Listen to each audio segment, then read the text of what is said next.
돈을 버는 다양한 방법, 재테크 기사와 돈 되는 정보로 투자의 기준을 제시해주는 100분 머니쇼 시작합니다. 간밤 뉴욕 증시 하락 마감했죠. 네, 상승 랠리를 이어둔 뉴욕 증시가 일제히 하락 마감했습니다. 파월 연준 의장이 추가 금리 인상을 시사한 데다가 또 30년물 국채 수익률이 또 입찰 부진으로 인해서 크게 오르자 또 시장은 주춤하는 모습이었습니다.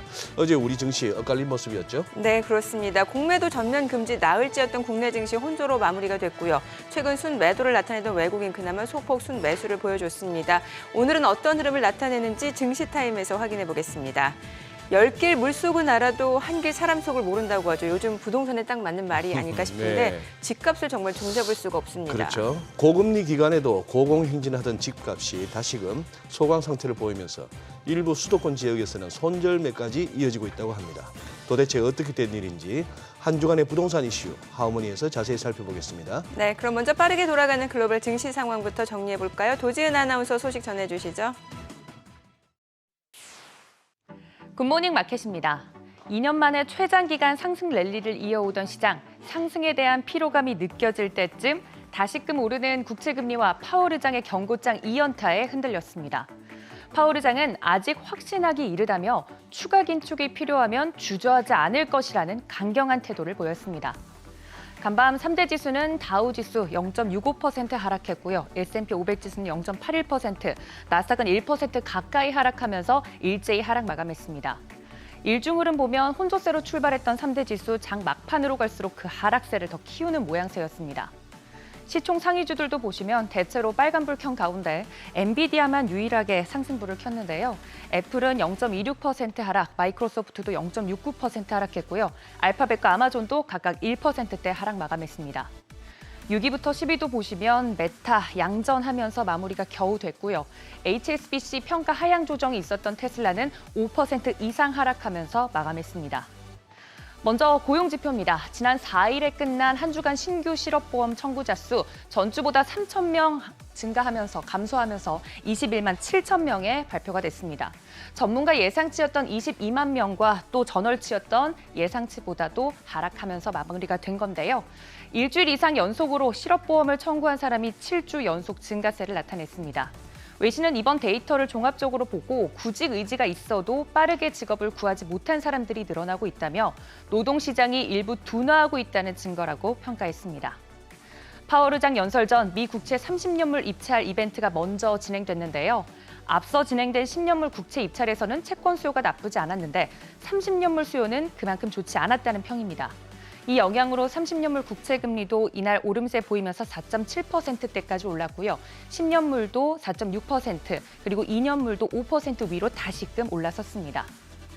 연준은 이처럼 자신의 일을 덜어주고 있는 역할을 하는 장기 국채 수익률 상승세를 주시하고 있다고 꾸준히 언급해왔는데요.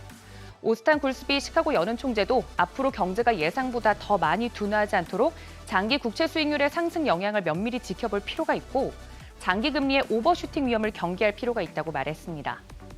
시장에서는 금리 인상이 마무리됐다는 판단이 나오면서 그간 랠리를 보여왔지만 연준은 여전히 추가 금리 인상 가능성을 열어두고 있죠.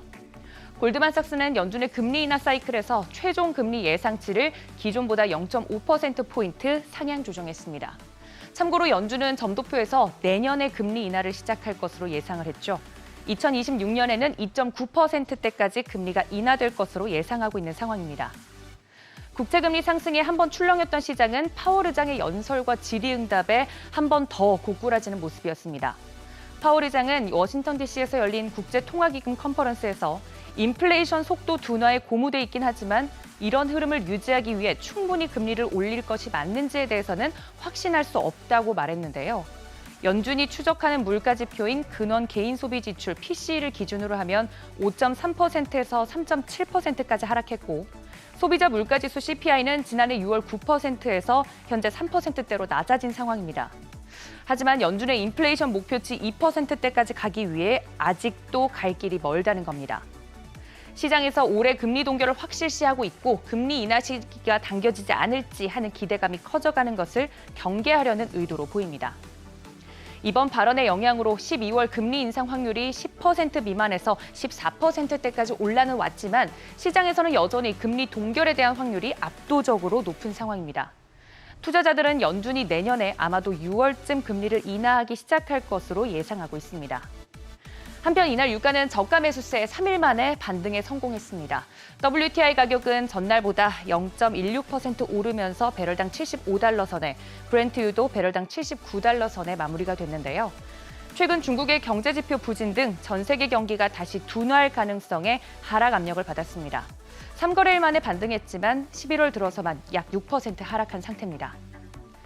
파월 의장의 매파적 발언에 이어 무엇보다 다음 주 발표되는 미국의 10월 소비자 물가지수 CPI 결과에 따라 연준의 금리 인하 가능성에 대한 논쟁이 다시 불붙을 수 있습니다.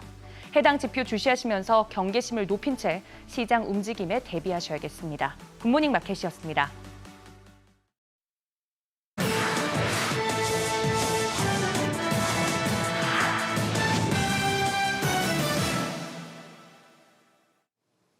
미국에서 테슬라의 일부 모델이 리콜에 들어갔습니다. 현지 시간 9일 로이터에 따르면 미국 도로교통안전국은 에어백 결함으로 모델 S와 모델 X 159대의 리콜 명령을 내렸습니다. 한편 중국에서는 가격 인상에 나섰는데요. 테슬라는 어제부터 모델 3의 신형 롱레인지 트림 가격은 27만 원, 모델 Y 롱레인지는 45만 원 올렸습니다. 지난 5월에는 모든 차종 가격을 약 36만 원씩 인상한 데 이어 지난달에는 모델 Y 퍼포먼스 트림 가격을 약 250만 원 올렸는데요. 테슬라는 올 들어 연달아 가격표를 높게 바꿔달면서 비아디 등 중국 토종 브랜드들의 할인 경쟁과는 정반대 행보를 보이고 있습니다. 비아디와 지리자동차의 지커 등은 차종에 따라 적게는 100만 원, 많게는 1000만 원대 할인을 내걸며 판매량 높이기에 나선 상황입니다. 미국 반도체 회사 엔비디아가 중국 맞춤용 신규 반도체 3종을 출시할 예정이라고 현지 시간 9일 로이터가 보도했습니다. 미국이 대중국 수출 통제를 강화하자 규제를 피하기 위한 조치를 마련한 것으로 풀이되는데요. 당초 미국은 지난해 10월부터 첨단 반도체에 대해 중국 수출을 금지했습니다. 이에 엔비디아는 지난해 중국 수출용으로 사양을 조금 낮춘 칩을 새롭게 만들었는데요. 지난달 미 당국이 규제 대상을 저사양 칩으로도 확대하자 중국 맞춤용 엔비디아 칩들의 수출길이 또다시 막히게 된 겁니다. 미 정부의 조치는 규제를 우회해 중국에 계속 반도체를 판매한 엔비디아를 겨냥한 것이라는 해석이 나오는데요.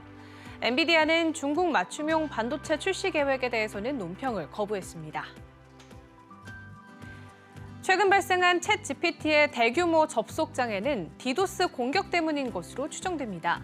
현지 시간 9일 블룸버그에 따르면 오픈 AI는 챗 GPT 접속 장애와 관련해 외부의 사이버 공격으로 과부하가 일어난 것으로 보고 있습니다. 오픈 AI는 디도스 공격으로 보이는 비정상적인 트래픽 패턴으로 서비스 장애가 발생했다고 설명했는데요. 챗 GPT는 이틀 전 90분가량 접속이 차단되며 먹통이 됐는데 현재도 완전 복구가 되지는 않은 것으로 알려졌습니다. 이로 인해 일반 이용자뿐만 아니라 200만 명 이상의 개발자도 불편을 겪었는데요. 챗 GPT가 1시간 이상 대규모 장애를 일으킨 건 이번이 처음입니다. 이번 사고는 오픈 AI가 최신 모델 GPT-4 터보를 공개한 직후 발생했습니다. 일본 소프트뱅크가 회계연도 2분기에 8조 1천억 원대의 적자를 기록했습니다. 소프트뱅크가 거액을 투자했던 위워크가 몰락하면서 적자 규모는 직전 분기에 비해 2배가량 늘었습니다. 현지 시간 9일 월스트리트 저널에 따르면 소프트뱅크는 1년 전 중국 알리바바 지분을 매도하면서 26조 원 넘는 흑자를 낸 이후 4분기 연속 적자를 기록하고 있습니다. 소프트뱅크는 위워크로 인한 회계연도 상반기 손실이 2조 원을 훌쩍 상회한다고 밝혔는데요. 적자가 계속되는 상황 속에서 위워크에 크게 발목을 잡힌 셈입니다. 손정희 소프트뱅크 회장은 지난 6월 위워크에 대한 대규모 투자 결정에 대해 내 인생의 오점이라고 말하기도 했습니다. 지금까지 글로벌 비즈였습니다.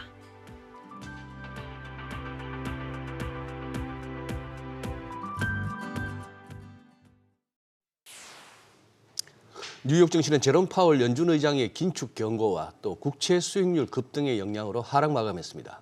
특히 최근 들어 좀 진정되나 싶었던 미국 국채 수익률이 다시 높아진 것은 재무부의 240억 달러 규모 30년물 국채 입찰 수요가 생각보다 저조했던 데 따른 것으로 보입니다. 네, 이런 가운데 로저 퍼거슨 전 연준 부의장도 추가 금리 인상 가능성을 강조했습니다. 추가 금리 인상이 필요하지 않을 수도 있는 원인으로 국채 금리 상승을 언급했던 만큼 다시 국채 금리 상승세가 진정된다면 12월 추가적인 금리 인상이 진행될 수도 있다는 내용입니다. 자세한 내용 영상으로 만나보겠습니다. I think the Fed is taking notice of it. President Lori Logan talked about the concept of retracement, I think her phrase was, and saying she has to watch closely. We heard at the last press release from Chairman Powell that the tightening of fiscal conditions, mainly with the 10-year rate, could be doing some of the Fed's work. So yes, this retracement, this loosening of financial conditions, I think will certainly be a conversation at the December meeting. And I think it's one of the reasons why the December meeting, contrary to what the markets believe, is still certainly at least a live meeting. Not definite, but I would say the probabilities of a possible move there are maybe higher than the market currently expects. 애플이 또 대형 악재를 만났습니다. 유럽에서 약 20조 원의 세금 폭탄을 맞을 위기에 놓였다는 보도가 나왔습니다. 네, 최근 매출 부진에 이어서 앞으로 전망도 밝지 않습니다. 윤지혜 기자와 이야기 나눠보겠습니다. 윤 기자, EU, 유럽연합하고 애플 소송 지금 어떻게 진행이 돼가고 있는 건가요? 네, 수년째 사실 소송이 진행이 되고 있는 상황인데 파이낸셜 타임즈 등 외신에 따르면 EU의 최고 법원인 유럽 사법재판소의 한 법률 심의관이 2020년 있었던 애플이 승소했던 일반 법원의 판결이 전면 재검토돼야 한다 이렇게 말을 했습니다. 법률 심의관은 2020년 판결에 대해서 법률적 오류를 저질렀고 새로운 평가를 수행해야 한다 이렇게 밝혔는데요. 유럽 사법재판소의 법률 심의관의 의견 하나가 법적 구속력을 갖고 있지는 않지만 종종 최종 판결에 영향을 미친다고 합니다. 애플은 즉각적으로 성명을 내고 반발하기도 했습니다. 어쨌거나 유럽 사법재판소의 최종 판결을 기다리는 과정에서 나온 네. 얘기잖아요. 네, 맞습니다. 지금 조금 더 2020년 그 얘기부터 해서 조금 더 부연 설명을 해주시죠. 네, 2026년 이렇게 양측의 어떤 공방이 시작이 됐는데요. EU 집행위는 애플이 유럽과 아프리카, 중동에서 얻은 수입을 아일랜드 본사에 귀속시키는 방식으로 조세를 회피했다라고 봤습니다. EU 측이 아일랜드에 그렇다면 체납세금, 이자까지 포함해서 143억 유로를 애플에 징수하라고 명령을 내렸는데요. 이에 맞서서 아일랜드와 애플은 EU 집행위를 반대로 상대로 소송을 제기를 했고 2020년 지금 말씀드리는 내용은 EU 일반 법원이 애플의 손을 들어준 그러니까 애플이 승소했던 판결입니다.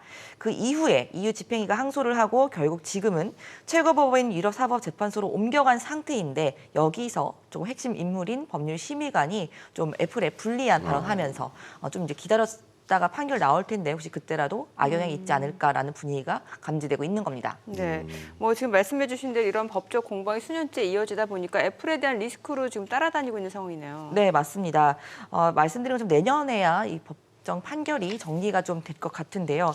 사실 이런 법적 리스크 외에도 무엇보다 애플은 실적 부진에 최근 시달리고 있습니다. 지난주 애플이 3분기 실적을 발표했는데 애플이 아이폰 15 출시 후 판매와 서비스가 생각보다는 선방했다라는 부문에 있음에도 불구하고 22년 만에 최장기 침체를 겪고 있다라는 평가가 나오고 있는데요. 지난해 4분기부터 4개의 분기 연속 매출 감소, 그러니까 역성장 행진을 이어가고 있기 때문입니다. 사실 아이폰을 제외하고는 다른 하드웨어 매출이 크게 감소했습니다.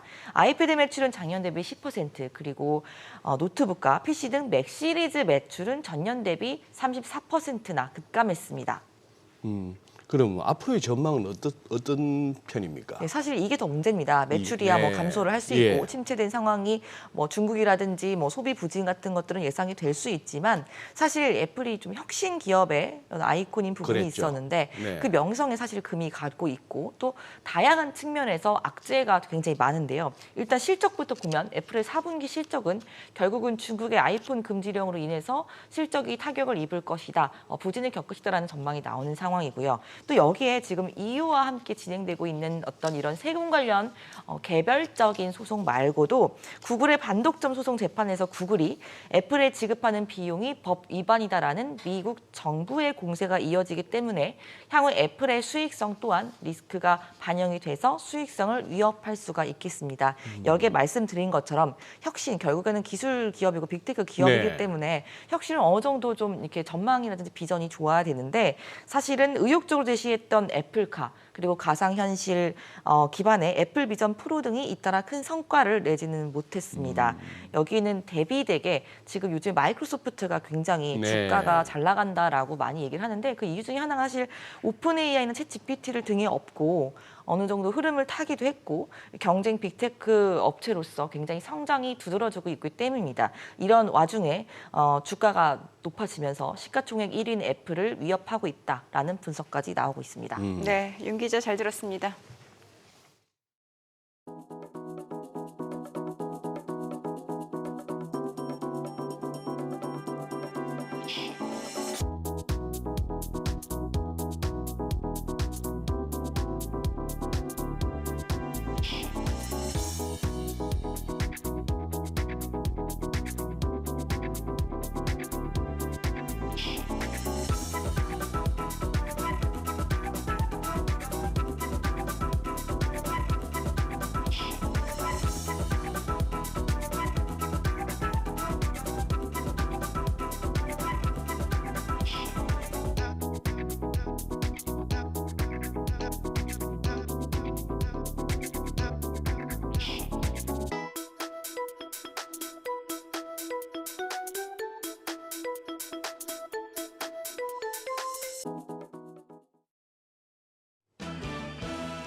어제 코스피는 오르고 코스닥은 떨어졌습니다.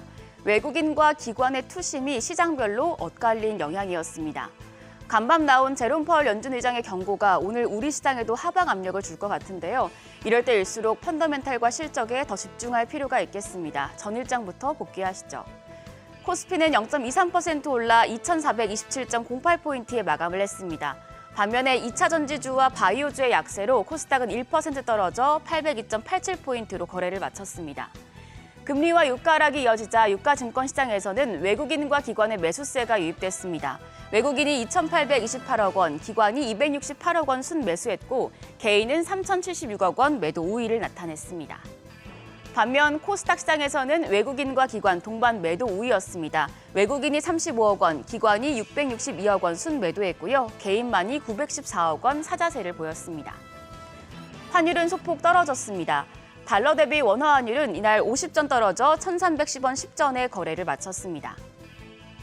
시가총액 상위 종목 마감 상황입니다. 유가 증권시장 시총 상위 종목은 엇갈렸습니다. 반도체주는 외국인의 매수세가 유입되며 주가가 올랐는데요. 삼성전자가 0.57% 상승해 7만 300원, SK하이닉스가 0.31% 올라 종가 12만 8천 원이었습니다.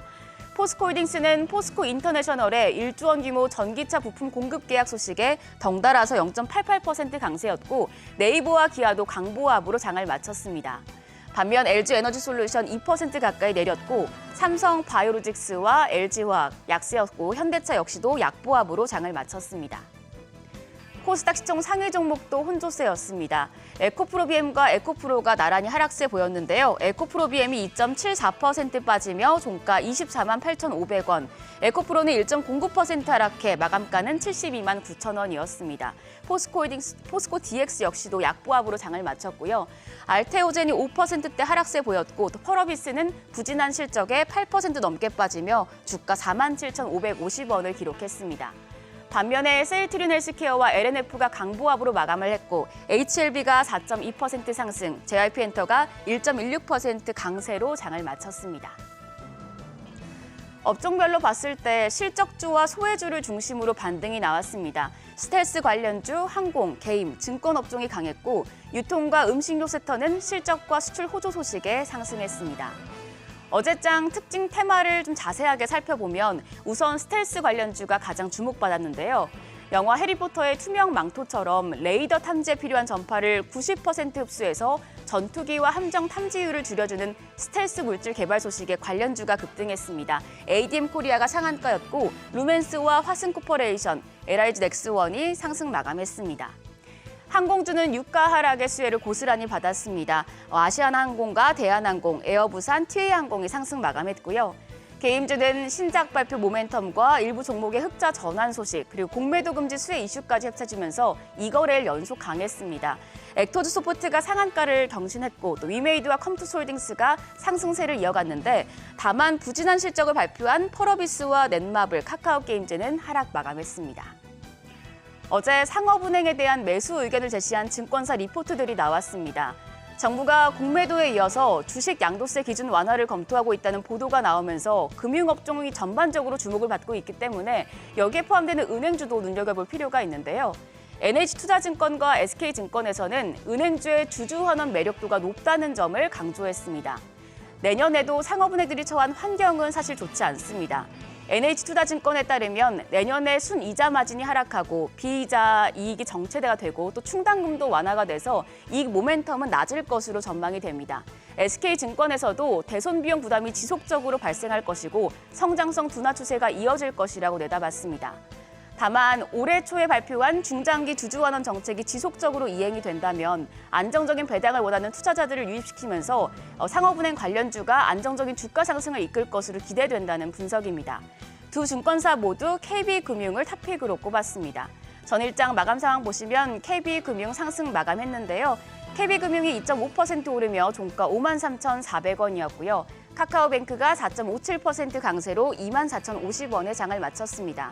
그 밖에 제주은행이 2.59% 상승하며 8,730원이었고 기업은행과 우리금융지주도 강보합으로 장을 마친 바 있습니다. 공매도 금지 조치에 따른 숏커버링에 대해서는 의견이 분분합니다. 공매도 잔고 변동을 파악하는 데 한 사흘 정도 시차가 있기 때문에 전날 외국인 투자자들의 숏커버링 규모를 정확하게 알 수는 없습니다. 다만 시장에서는 숏커버가 거의 이뤄지지 않은 것으로 분석이 되고 있는데요. 외국인들이 대량 순매수에 나서긴 했지만 이건 위험 해지 차원이었다는 해석이 나오고 있고요. 신한투자증권에서는 숏커버링 수혜가 2주를 정점으로 축소가 될 텐데 그때까지는 숏커버 영향력에 대응이 필요한 구간이라고 밝혔습니다. 그러면서 공매도 비율 상위 종목 내에서 숏커버 속도가 더딘, 그러니까 주가는 상승했지만 대차 상환 비율이 낮은 종목을 주목할 필요가 있다고 밝혔습니다. 숏커버 장세에 대응하실 분들은 대응하시면서 남은 일정도 체크하시면 좋겠는데요. 이번 주말에 중국의 최대 쇼핑 시즌인 광군제가 있어서 화장품과 생필품, 의류, 패션 관련주 주목해 보시고요. 또 아이폰 15 할인 소식도 있어서 이쪽 관련주까지 살펴보시길 바랍니다. 여기까지 전일장 점검하면서 특징적인 이슈들 알아봤습니다. 그럼 한 주의 마지막 거래일 금요일장 개장도 머니쇼와 함께하세요.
네, 현재 시각 8시 24분 지나갑니다.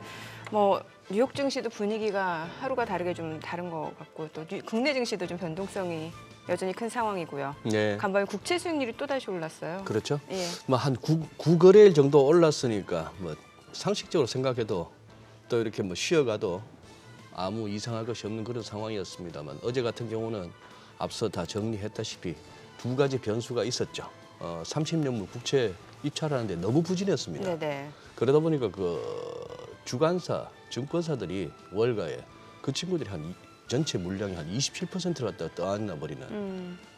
평소 해봐야 10%대 초반인데 네. 다 해외 무슨 뭐 중앙은행이 됐건 미국 내 기관 투자자들이 됐건 다 이렇게 국채 사겠다고 하는데 그 수요가 약하다 보니 주관사들이 그냥 떠안는 물량이 많아질 만큼 이제 수요가 약했다는 부분이고 그리고 파월 의장도 어제는 또 그저께와 달리 조금 뭐 작심한 듯한 발언이 나오면서 그래 됐습니다만 어떻게 보면은 뭐 요즘 이렇게 유튜브 유난히 광고를 틀다 보면은 뭐 차트 보고 투자하지 마세요 하는 광고가 저는 자주 눈에 떠있던데 차트 안 보면 또 뭘 보고 투자하시겠습니까? S&P 500이나 나스닥 우리 시청자 여러분 그냥 차트 띄우실 수 있다면 그냥 고점끼리 딱 연결해 보십시오. 어제 같은 경우는 그 선에서 네. 더 올라가려면은 추가적으로 모멘텀이 필요했는데 어떤 호재가 좀 있었어야 되는데. 그렇습니다. 예. 쉴 만한 레벨에 와서 미국 정신을 쉬어줍니다. 그래서 그쪽은 어느 정도 합리적인 예상이 가능한데 도깨비 방망이 같은 우리 증시가 이제 사실 궁금합니다. 그러게요. 네. 오늘 또 흥국증권의 최영기 수석 연구위원과 시장 이야기 나눠보도록 하겠습니다. 어서 오세요. 어서 오십시오. 네. 네. 뉴욕 증시 상황부터 좀 간단하게 리뷰를 해볼까요? 어제 뭐 말씀하신 대로 이제 네. 뭐 나스닥 같은 경우는 9거래일 연속 올랐었고 S&P 같은 경우도 8거래일 연속 그러니까요. 상승을 했었죠. 예. 그러니까 그 근간에 이제 배경이 되는 게 이제 잘 아시겠지만 이제 국채 금리가 그간 상승했다가 FOMC 회의 이후부터는 이제 꾸준히 이제 하락하는 그런 흐름을 보여주면서 사실상 이제 금리와 주가의 역의 상관관계가 뚜렷하게 네. 나타났었고 이제 그거를 이제 빗대서 이제 말씀을 드리면 이제 어제 같은 경우는 이제 쉬어갔던 이제 금리가 이제 재차 상승을 하면서 결국에 이제 그 미국 증시가 좀 조정폭이 컸고 뭐 앞서 말씀을 주셨다시피 이제 뭐 30년물 입찰 수요가 부진했던 측면도 있고 그리고 네. 이제 파월 연준 의장이 아무래도 이제 그간 그 이제 채권의 금리는 이제 하락하면서 이제 주가가 올라갔고 그러니까 예. 결국에 이제 그 FOMC 회의 때 비둘기파적 발언을 했던 이유 중에 하나가 시장 금리가 자연스럽게 많이 올라왔고 네. 그로 인해서 이제 금융시장이 긴축된 정도가 있었기 때문에 그래서 그런 부분들 때문에 다소 좀 완화적인 발언을 했다면 이제 어제 같은 경우는 이제 그런 것들을 좀 다소 경계하는 그래서 그런 부분들이 좀 나타나면서 좀 어느 정도 좀 조정이 뭐 있었다라고 보고 있습니다. 근데 뭐 좀 그간 좀 장기 랠리였기 때문에 사실상 좀 자연스러운 좀 조정으로 좀 받아들여도 되는 게 아닌가라고 생각을 하고 자연스러운 있습니다. 조정으로 미국 장은 네. 그리고 지금 보시기에 이래저래 우리 최 의원님도 말씀하셨지만 미국 장은 끝나고 나서도 이렇게 시황을 정리하는 데 있어서 자꾸 이제 미국채 금리하고 자꾸 연결을 시킨단 말이죠. 예. 최근까지는 뚜렷한 역의 상관관계가 있었고 예. 미국채 수익률 오르면 주식 안 좋았고 예. 얘가 좀 하향 안정화되면은 또 이렇게 주식은 오르고 요게 이제 최근에 10년물을 우리가 유심히 봅니다만 요 4.5%까지는 내려왔단 말이죠. 얘가 5% 위를 막 위협하다가 예. 요 부분은 이제 지금 어떻게 보고 계십니까 시장에서는? 일단은 이제 5%를 이제 넘어갔던 구간은 좀 오버슈팅 국면이 아닌가라고 사실 네. 판단을 하고 있고, 그러니까 그렇게 만들어낸 요인들이 결국에는 이제 그 재무부에서의 이제 그 차입 규모 자체가 사실 3분기 때 예상보다 좀 많았던 측면, 예. 그러니까 물량에 대한 부담이 좀 어느 정도 있었던 것 같고, 그리고 이제 미 연준의 이제 매파적인 스탠스가 계속 유지가 되고 있었고, 실질적으로 이제 결국에 이제 이러한 고강도 긴축이 지속이 되면 이제 어느 순간에선가 이제 경기가 좀 어느 슬로우 다운되는 그런 부분들이 좀 나타났어야 되는데 오히려 상당히 좀 강하게 나타났었던 네. 말이죠. 예. 고용이라든가 소비라든가. 그래서 이런 것들이 맞물리면서 이제 국채 금리가 이제 급등을 한 상황이었고, 다만 이제 4.5%에서 어느 정도 지지받고 이제 올라가는 부분은 이제 아직까지도 이제 미 연준의 이제 스탠스 자체가 좀 다소 좀 매파적인 거 아닌가? 그러면 올해 연내 12월 달 회의뿐만 아니라 내년 뭐 1분기까지 어떤 회의 과정 쪽에 과정 속에서 즉 뭐 금리 인하에 대한 얘기가 쉽게 나오기는 좀 어렵지 않을까라는 우려도 좀 있는 것 같고 또 아직까지도 좀 경기가 물론 이제 일부 지표들은 좀 둔화되는 그런 흐름 속에 있긴 합니다만 좀 전반적으로는 좀 어떤 그 피벗이라든가 이런 것들을 좀 기대하기 어려운 좀 미국 경기는 상당히 좀 좋은 흐름들을 보여주고 있기 때문에 그런 부분들에서 좀 미국제 10년물 금리의 하단 자체가 좀 제한적인 게 아닌가로 보고 있고요. 좀 채권 쪽에서의 전망은 좀 단기적으로는 4.5%와 한 4.8%요 레인지에서 좀 당분간 움직이지 않을까라고 하는 전망들이 좀 많은 것 같습니다. 네.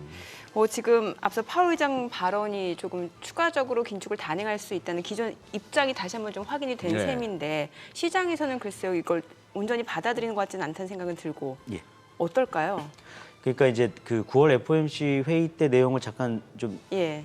상기를 해보면 그 이제 밸런스에 대한 얘기를 했거든요. 그러니까 예. 이제 과도하게 긴축했을 때 리스크 그리고 이제 좀 적게 긴축했을 때 리스크 이 두 가지를 사실은 좀 균형 있게 얘기를 했다면 이제 어제 같은 경우는 조금 더 이제 긴축 쪽 이게 좀 필요하다라는 얘기를 좀 한 거죠. 그러니까는 네. 말씀하신 대로 실질적으로 금리를 우리가 인상하겠다라는 얘기보다는 지금 어떤 추가 금리 인상에 대한 가능성 자체를 축소하거나 배제하게 되면 시장의 이제 시선 자체는 당연히 이제 이제 동결이 되고 이제 결국에는 언제 인하할 거야라는 쪽으로 이제 시선이 자연스럽게 옮겨지게 되는 거죠. 그렇죠. 이제 그러한 이제 기대감 자체가 생각보다 이제 연준이 기대했던 것보다 조금 더 빨리 움직이게 되면 아무래도 이제 금리는 조금 더 내려갈 거고 주가는 오히려 올라가면서 그러면 이제 금융시장이 긴축 정도가 좀 완화가 될 거잖아요. 네네. 그러니까 그런 부분들이 결국에는 시차를 두고 기대 인플레이션을 끌어올리고 또 지금의 어떤 디스인플레이션의 어떤 하락 속도, 그러니까 디스인플레이션의 속도 자체를 좀 더디게 만드는 네. 요인이기 때문에 그런 부분들을 좀 경계하기 위해서 좀 파월 연준 의장이 얘기한 것이 아닌가라고 보고 있습니다. 어제 뭐 대부분 우리가 심지어 금리 결정하는 금통위 당일날도 이렇게 대부분 오늘이 금통인가 싶을 정도로 넘어가는 그런 경향이 없잖아 있는데 어제도 금통위가 있었죠, 최 의원님. 아닌가요? 제가 알기로 어제 그러니까 뭐 금리를 결정하는 금통위 회의는 아니고 말고 예, 그렇습니다. 예. 거기서 보니까 의사록이 나왔던 것 같은데 살짝 우리 한은도 약간 추가 금리 인상 여지를 남겨두는 느낌이던데요. 아, 그렇죠. 그 이제 금통위원들 중에 이제 5분 정도는 네. 추가 금리 인상이 좀 필요한 거 아닌가라는 의견들이 좀 있었던 것 같습니다. 네. 그래서 결국에는 지금 이제 약간 그 2분기에 비해서는 이제 3분기에 국내 물가가 다소 좀 오름세를 좀 기록을 네. 하고 있고 그리고 이제 결국에는 이제 가계부채 부분인데 이제 이런 부분들이 계속 주택담보대출을 중심으로 해서 계속 증가하는 추세 자체가 좀 부담스러운 부분도 있는 것 같습니다. 그러니까 물론 이자 비용이나 이런 부담들을 생각하면은 금리를 동결하거나 인하해 주는 게 맞지만 어느 정도의 이제 대출 억제 효과가 좀 있으려면 사실은 금리를 좀 더 높여주는 게 맞긴 하거든요. 그래서 이제 그런 부분들에 대한 어떤 주장들이 조금 이전보다는 조금 더 세졌다라고 보고 있고요. 그리고 결국에는 이제 미 연준의 이제 추가 금리 인상 가능성을 아주 지워내기 어려운 거 하나, 두 번째는 연준이 이제 금리 인하로 돌아서는데 시간이 좀 다소 걸리지 않을까라는 우려. 그러니까 지금 한국과 미국의 금리 스프레드가 이제 한 200bp 계속 차이가 나고 있잖아요. 예. 그러니까 그런 거에 대한 어떤 부담까지도 좀 염두에 둔 그런 스탠스가 아닌가라고 보고 있습니다. 네. 그러니까 뭐 연준 입장에서는 이제 인플레이션과 이제 고용 이 두 마리 토끼를 잡아야 되는 상황인데 최근에 고용 시장이 굉장히 좋았었잖아요. 다시 조금 이게 둔화되고 있는 상황인 거죠. 고용 시장 좀 제가 차트를 좀 몇 개 보여드리면서 설명을 드리면 이게 이제 그 컨퍼런스 보드에서 이제 발표되는 고용 추세 지수라는 네네. 게 있는데 이게 물론 뭐 전반적인 어떤 뭐 고용 증가 폭이라든가 뭐 실업률, 뭐 경제활동 참가율, 뭐 임금 상승률 등등을 이제 포함시킨 고용 지표라고 보시면 될 것 같습니다. 그래서 과거에 보면 고용 추세 지수가 플랫하게 움직이거나 이제 꺾일 때 이제 금리 인하가 있었던 상황이고요. 그러니까 지금 같은 상황은 사실은 고용 시장 자체는 여전히 좋다라고 볼 수는 있겠죠. 지금 예. 다만 이제 그래프 자체가 좀 다소 좀 이제 살짝 좀 기울기가 좀 아래쪽으로 내려가고 있는 단계이긴 하지만 절대적인 레벨에서 봤을 때는 여전히 높은 수준이기 때문에 아마 이제 이런 부분들을 보면 이제 좀 연준이 적어도 지금과 같은 금리를 좀 유지할 가능성이 좀 높지 않을까라고 생각을 하고 있고 예. 만약에 이제 이런 고용 추세 지수가 과거에 뭐 코로나 때라든가 뭐 금융위기 때만큼 이제 급격히 꺾이진 않는다 하더라도 방향성 자체가 좀 더 아래쪽으로 좀 가게 되면 네. 아마도 이제 뭐 내년 뭐 2분기나 뭐 3분기 늦어도 3분기 정도에는 어느 정도 이제 금리 인하에 대한 좀 얘기들 혹은 논의들이 좀 나오지 않을까라고 생각을 하고 있고 예. 고용 지표가 뭐 말씀 주신 대로 상당히 이제 견조하게 나오곤 있습니다만 네네. 일부 지표가 좀 둔화되는 것들도 확인이 되고 있습니다. 아마 예. 제가 이전 시간에도 말씀을 드렸던 것 같은데 지금 이제 임금 상승 압력 그 오른쪽 차트를 보시면 임금 상승률이 이제 지금 현재 그 동일한 직장을 다니고 있는 사람과 네. 이직한 사람들의 임금 상승률이 이제 구분돼서 발표가 되거든요. 예.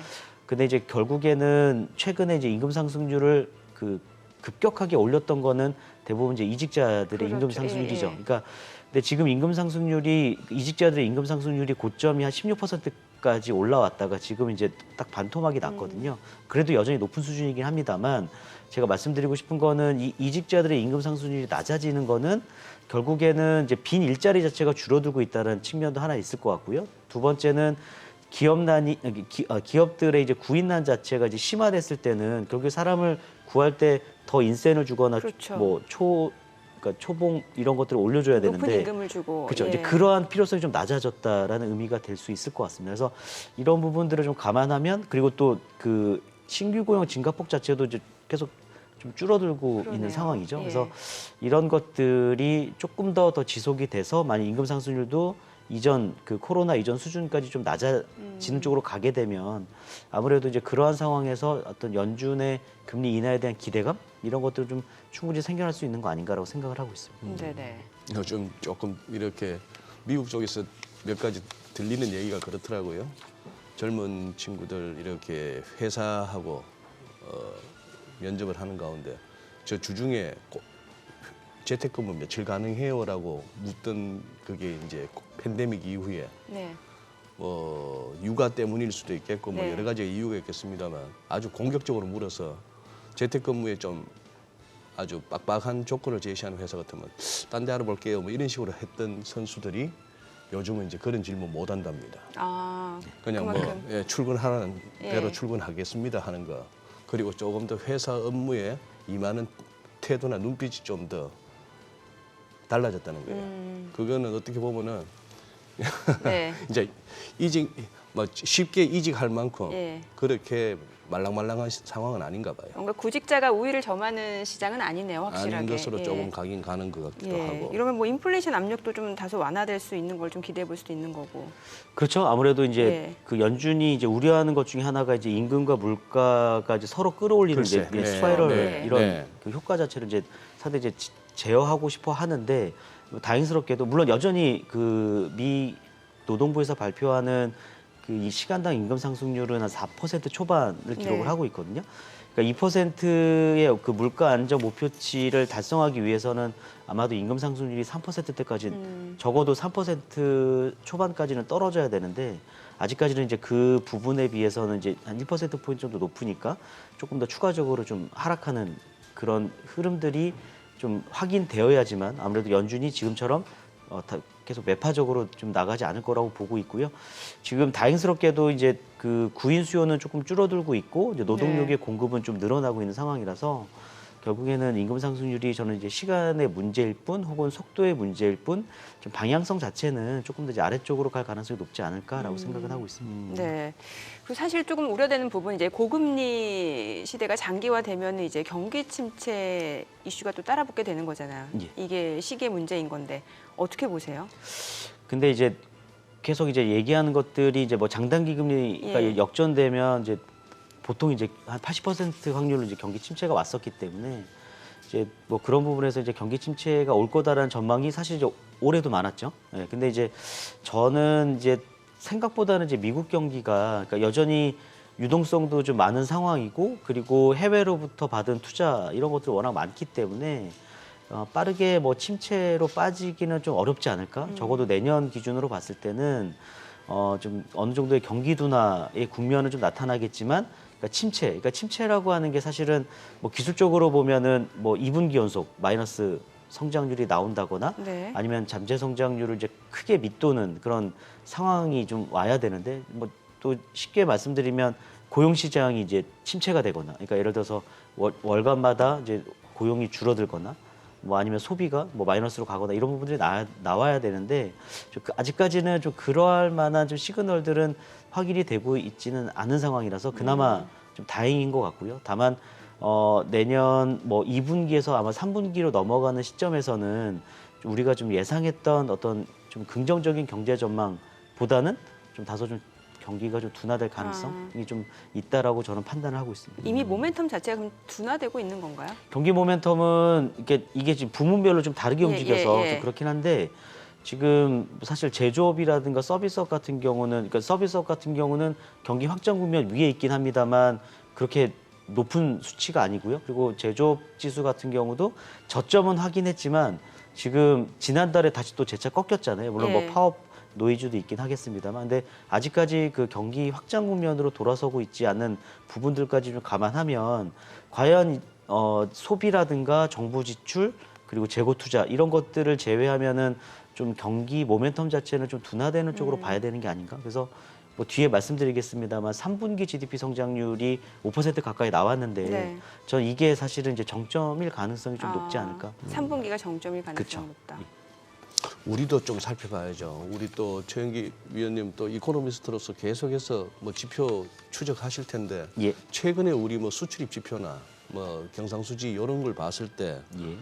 살짝 안도는 할만합니다만 또 체감 경기를 갖다 제대로 반영하나 싶기도 하고 어떻게 지금 평가하고 계세요? 우리 국내 경기 상황. 국내 경기는 뭐 일단은 올해는 사실은 이제 예상보다는 조금 이제 경기 회복세가 좀 미약했던 것 같고, 미약하고. 그렇죠. 네. 그러니까 사실은 경제 성장률 전망치가 이게 IMF 기준으로 말씀을 드리면 올해 사실은 2.9% 정도 초반에 봤다가 예. 지금은 막 1.4, 1.5 정도 보는 거잖아요. 1%대로. 그렇죠. 그리고 이제 한은에서나 정부에서도 한 1.4% 정도를 전망을 하고 있지만 지금 3분기까지 GDP를 확인한 결과를 보면 좀 녹록치는 않아 보인다. 그래서 한 뭐 1.3 정도 성장이 나올 거라고 보고 있습니다. 그래서 생각보다는 이제 이 회복세가 이제 미약한 측면은 아무래도 좀 내수 경기는 좀 계속 좀 부진한 상황이고 결국에는 이제 하반기부터 좀 수출이 빠르게 올라올 거다라는 기대감이 있었는데 뭐 일부 뭐 자동차라든가 일반 기계 이런 쪽은 수출이 좀 생각 이상으로 잘 되긴 했습니다만 반도체가 좀 늦게 올라오는 거 네. 그리고 뭐 그 지역별 수출을 보더라도 뭐 대중국 수출이라든가 뭐 이런 중동 쪽 수출 이런 것들이 그렇게 빠르게 회복되지 않은 그런 흐름들이 좀 나오고 있기 때문에 그래서 그런 부분들이 좀 국내 경기의 회복세가 좀 미약한 쪽으로 좀 만든 것이 아닌가라고 생각을 하고 있습니다.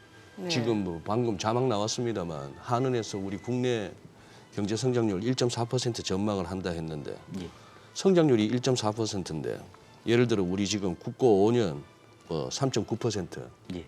그러니까 이자를 감당 못한다는 얘기 아닙니까? 그렇죠. 1.4% 성장 가지고는. 그렇죠. 예, 그러니까 그러니 예, 그렇죠. 그러니까 한은이 이제 사실 기준금리를 사실 계속 동결을 해왔지만 네. 지금의 국고채 금리의 흐름 자체는 사실 거의 미국채 금리와 따라가고 연동돼서 있죠. 움직일 수밖에 없기 때문에 말씀 주신 대로 지금 그러니까 미국 경기는 그나마 성장이 되고 있으니까 네. 물론 그럼에도 불구하고 부담스러운 금리 레벨인데 이제 우리나라는 사실은 그 이상으로 이제 금리에 대한 부담이 훨씬 더 부담은 커진 더 크다 봐야 되죠. 상황이죠. 예, 맞습니다.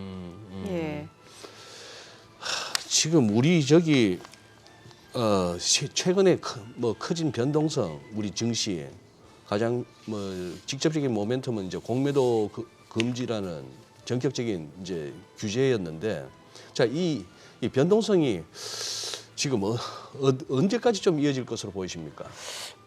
일단은 뭐 이제 올해 이제 남은 FOMC 회의가 12월 중순에 네네. 12월 있으니까 중순이죠. 아무래도 네. 그때까지는 조금 더 왜냐하면 이제 12월 FOMC 회의 때는 이제 다시 수정 경제 전망이라든가 금리 전망 점도표 조금 더 많은 정보들을 확인할 수 있기 때문에 아마 그 전까지는 계속 좀 시장이 흔들리는 그런 흐름들이 좀 이어질 거라고 보고 있습니다. 물론 이전에 기록했던 뭐 저점을 깨고 내려갈 만큼 뭐 악재가 있을 거라고 보고 있지는 않지만 말씀하신 대로 이제 지금의 수준에서 조금 더 레벨업 시킬 만한 어떤 모멘텀 자체도 딱히 보이진 않는 상황이거든요. 그러니까 뭐 지금 이제 금리 같은 경우도 이제 추세적으로 계속 하락할 거다라고 보기 어렵다고 앞단에 말씀을 드린 바 있고 그렇다고 보면은 어떤 그 연준의 어떤 통화 정책에 대한 기대감 자체가 조금 더 이제 시장에 우호적으로 좀 작용을 해야 되는데 아직까지는 뭐 지금 고용이라든가 이런 것도 뭐 그러니까 둔화되고 그러니까 그 상당히 그 화랑이었을 때보다는 둔화되고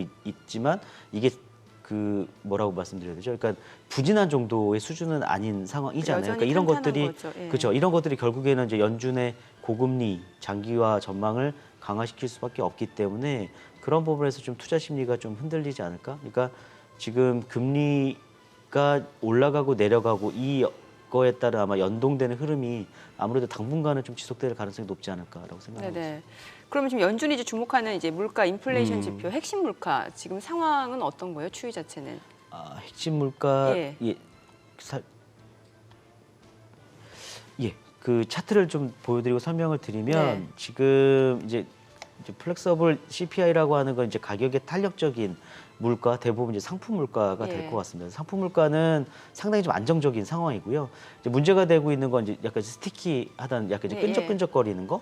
예를 들어서 이제 뭐 주거비라든가 뭐 관련된 이제 그 서비스 물가들을 얘기를 하는데 이제 그 흐름 자체는 이제 정점을 찍고 아래로 내려오긴 있습니다만 여전히 코로나19 수준, 그러니까 이전 수준으로 돌아가기까지는 좀 멀어 보이죠. 네. 그러니까 파월 연준 의장이 계속 이런 쪽의 얘기를 하는 거거든요. 그러니까 지금 기대 인플레이션을 안정화시키지 못하면 계속 이전보다 높았던 어떤 물가 수준 자체가 지속될 네. 가능성이 높기 때문에 좀 긴축을 계속 유지해야 된다라고 보고 있고, 근데 저는 이게 이제 속도의 문제일 뿐 사실상 이제 3분기까지는 경기가 워낙 좋았기 때문에 예. 사실 소비가 받쳐줬기 때문에 서비스 물가가 좀 덜 떨어졌다라고 보고 있고, 만약에 이제 올해를 지나서 만약 내년 1분기 정도로 가게 되면 아무래도 이제 소비의 둔화 가능성이 저는 좀 높다라고 보고 있고, 그렇게 되면 관련된 이제 서비스 소비가 줄어들면서 좀 서비스 물가가 조금 더 아래쪽으로 내려갈 가능성이 높지 않을까라고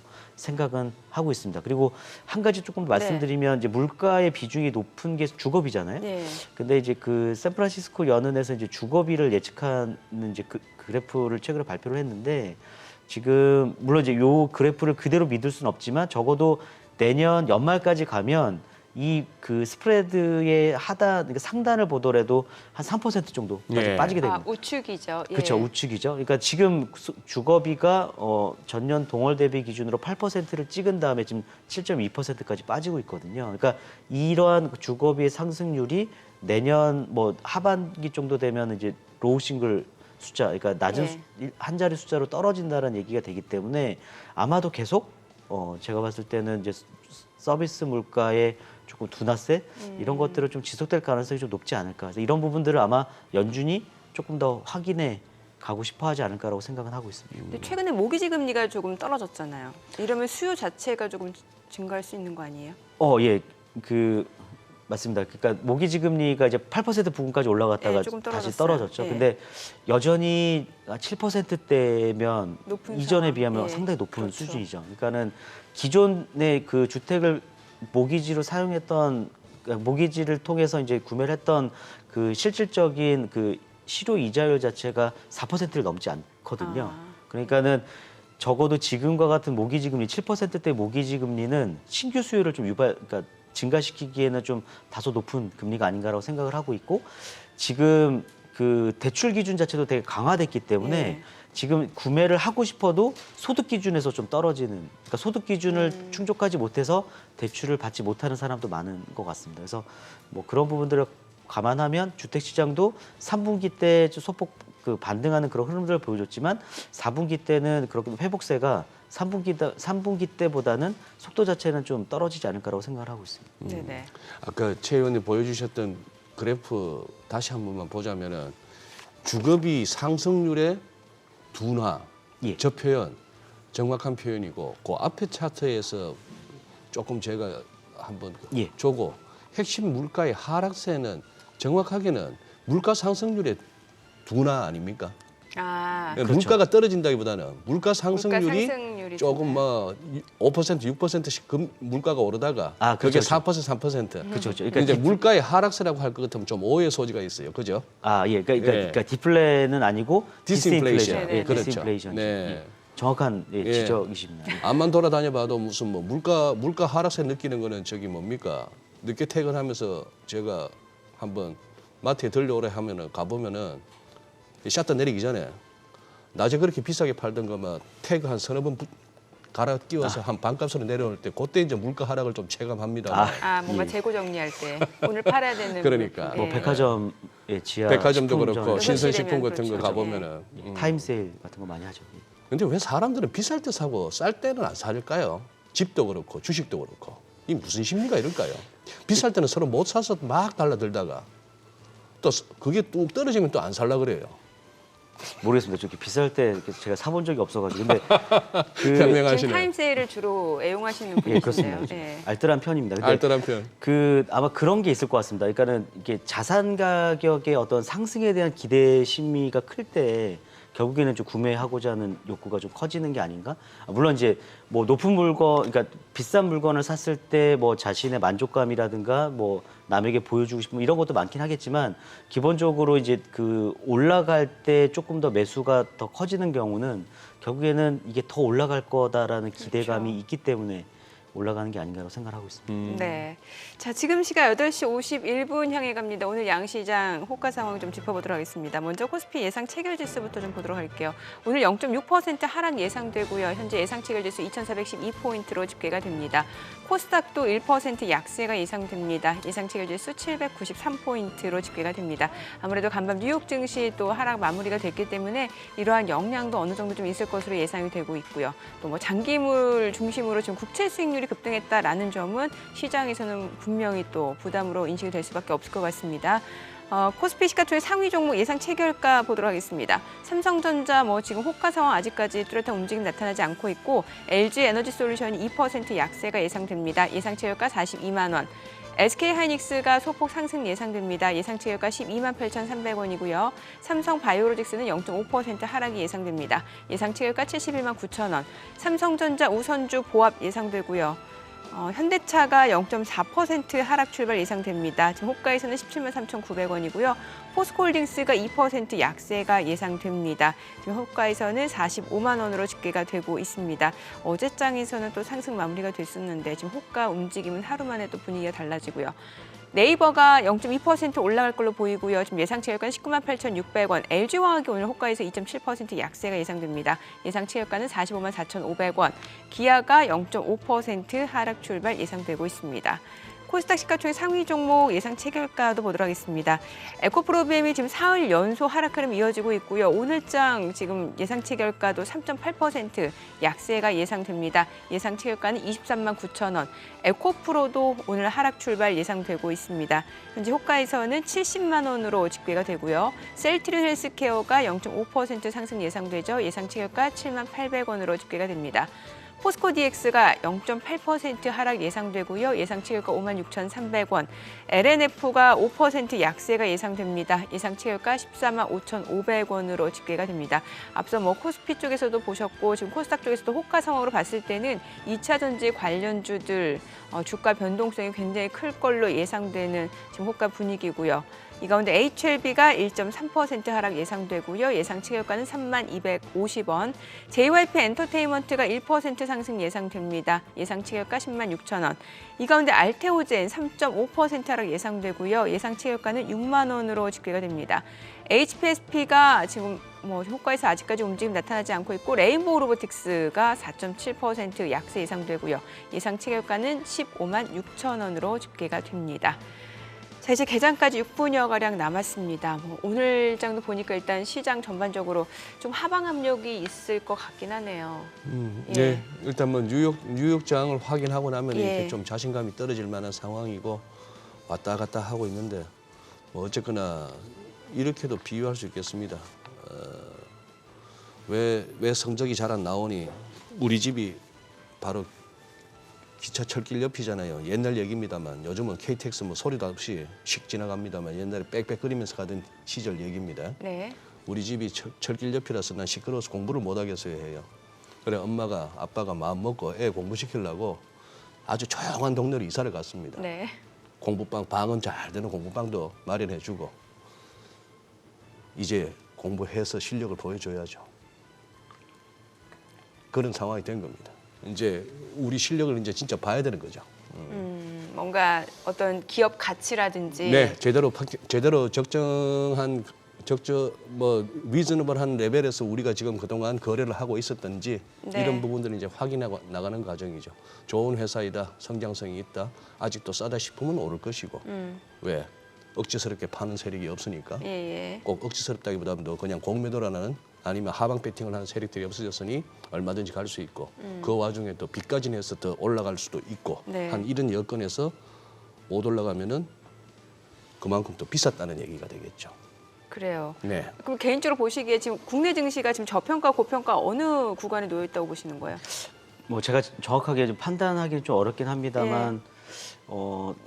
지금 딱 그냥 실적에 맞는 약간 밸류에이션을 받고 있는 거 아닌가라고 지금 딱 요 생각을 정도가? 하고 있습니다. 그러니까 물론 이제 뭐 내년에 대한 어떤 기대감 자체, 그러니까 성장 2%대 성장이 달성 가능하겠다라는 기대감도 물론 있고, 그리고 뭐 반도체를 중심으로 해서 내년부터 어쨌든 이제 수출이 조금 더 회복이 가시화되는 그런 구간으로 가고 있기 때문에 물론 이제 기대감은 충분히 있긴 합니다만 아직까지는 이제 매크로 환경이 다소 좀 비우호적이라는 상황. 그러니까 아직은 긴축이 끝나지 않았다라는 부분. 그리고 이제 금리가 여전히 높기 때문에 예. 그렇게 되면은 뭐 아무래도 뭐 성장주에 대한 어떤 이익에 대한 어떤 기대감 자체는 그만큼 떨어질 수밖에 없는 거잖아요. 그러니까 그런 부분들까지 좀 감안하면 뭐 지금 나름 그 적정 레벨에서 좀 움직이고 있는 것이 아닌가라고 생각을 하고 있습니다. 미국은요? 미국은요. 미국도 사실은 그 잘 나가는 이제 7개 종목 예. 그걸 제외하면은 사실상 그렇게 많이 올라가고 있는 업종은 없는 것 같아요. 그러니까 상당히 좀 편중돼서 가고 있기 때문에 예. 만약에 이제 뭐 애플이라든가 뭐 마이크로소프트는 지금 상당히 좋지만 지금 애플이라든가 테슬라는 어느 정도 좀 챌린지를 받고 있는 상황이잖아요. 그렇죠. 주가 조정이 있죠. 그렇죠. 예. 그러니까는 그런 부분들이 이제 좀 끌어올리는 얼마큼 더 이제 이 악재를 딛고 올라갈 거냐에 따라 달린 거긴 합니다만 지금은 사실 미국 증시 같은 경우는 지금 금리 수준에 비교하면 조금은 좀 오버슈팅된 부분도 좀 없지 않나라고 생각을 하고 있습니다. 약간 오버밸류된. 그렇죠. 측면이 그러니까 있다. 금리가 좀 낮아져야지만 조금 지금과 같은 어떤 그 주가 레벨이 좀 유지될 가능성이 있지 않을까라고 생각을 하고 있습니다. 혹시 최 의원님 최근 들어서 이렇게 비트코인 오늘은 또 이더리움이 난리를 치네요. 10몇 %씩 갑자기 혼자 급등을 하고 하는데 이 가상화폐 시장이 최근 들어서 꾸준하게 올라오고 있습니다. 예. 거기에는 뭐 제일 큰 이유야 그쪽으로 돈이 몰려서 그렇겠습니다만 나름 이렇게 강한 추세를 이룰 만한 그런 어떤 그 시장 내 내러티브가 있나요? 뭐 일단은 뭐 비트코인 이제 뭐 관련된 이제 ETF들 얘기들이 좀 많이 현물 나오니까 ETF를 그쵸. 만드네 만에 그거에 대한 이제 기대감이 기대감. 조금 더 컸던 것 같고 그리고 글쎄요, 그러니까 저도 이제 코인 시장을 매번 보진 않지만 네. 비트코인의 상승세는 계속 지속이 됐던 것 예. 같고 반면에 이제 그 과거에 이제 코인 시장이 화랑이었을 때는 비트코인뿐만 아니라 이제 알트코인들이 사실은 우후죽순으로 많이 올랐었잖아요. 근데 네. 지금은 그런 장세는 좀 아닌 것 같고 말씀하신 대로 비트코인 그리고 이더리움, 그러니까 이제 과거에 약간 이제 전통 대장주라고 해야 되나요? 그러니까 그런 그 코인들만 소수의 코인들로만 좀 움직이고 있는 게 아닌가라고 생각을 하고 있고 결국에는 조금 기대감을 좀 빨리 반영하고 있는 것 같아요. 그러니까 이제 금리가 고점을 어느 정도 찍었다, 계속 좀 내려갈 거다. 그러면은 유동성이 이제 줄어드는 그 속도 자체가 좀 둔화될 거다라는. 네네. 그래서 이제 아직까지는 뭐 주식이나 채권에 대한 기대감이 높지 않기 때문에 그거에 좀 대안으로 조금 이제 코인 쪽으로 좀 돈이 가고 있는 게 아닌가라고 생각을 하고 있습니다. 네. 자, 저희가 뭐 질문이 좀 왔다 갔다 하는데 사실 이제 미국 쪽 같은 경우는 이제 경기 이슈를 계속해서 좀 체크는 해봐야 돼요. 이제 경기 침체에 대해서 여러 가지 의견들이 나오고 있는데 사실 소비가 굉장히 중요하잖아요. 예. 근데 소비와 관련된 지표가 최근에 조금 약간 우려되는 상황들이 있다면서요. 예, 지금 말씀을 드리면 예. 일단은 이제 소비 심리 같은 경우는 물론 이제 그 조금씩 개선이 되고 있지만 그 좀 이렇게 울퉁불퉁한 그런 상황입니다. 그러니까는 소비 심리의 어떤 그 개선세가 일정치 않다라는 부분이 한 가지 있을 것 같고 두 번째는 이제 요게 오른쪽 차트가 이제 그 실질 가처분 소득과 실질 임금인데 이게 지금 이제 증가세가 이제 좀 떨어지기 시작했거든요. 그래서 이제까지는 그러니까 이런 거죠. 이게 소비라는 게 그러니까 여러 가지에 의해서 이제 이루어지지만 그러니까 결국에는 내가 쓸 돈이 많거나 아니면 내가 쓸 돈을 빠르게 벌 수 있거나 혹은 많이 벌거나 아니면 이도저도 안 되면 내가 대출을 빨리 일으켜가지고 소비를 하거나 이런 것들로 인해서 이루어지잖아요. 네. 근데 이제 지금은 이제 그 강한 소비를 지지했던 이제 축들이 좀 약화되고 있는 상황이죠. 그래서 조금 더 말씀을 드리면 예. 잠시만요. 예, 그러면은 이 내용을 저희가 조금 개장하고 자세하게 좀 들어보도록 하겠습니다. 예. 자, 오늘 국내 증시 좀 뉴욕 증시 영향으로 좀 하방이 예상되는 시장 분위기일 것 같습니다. 어떤 흐름인지 확인해 보도록 하죠. 개장합니다.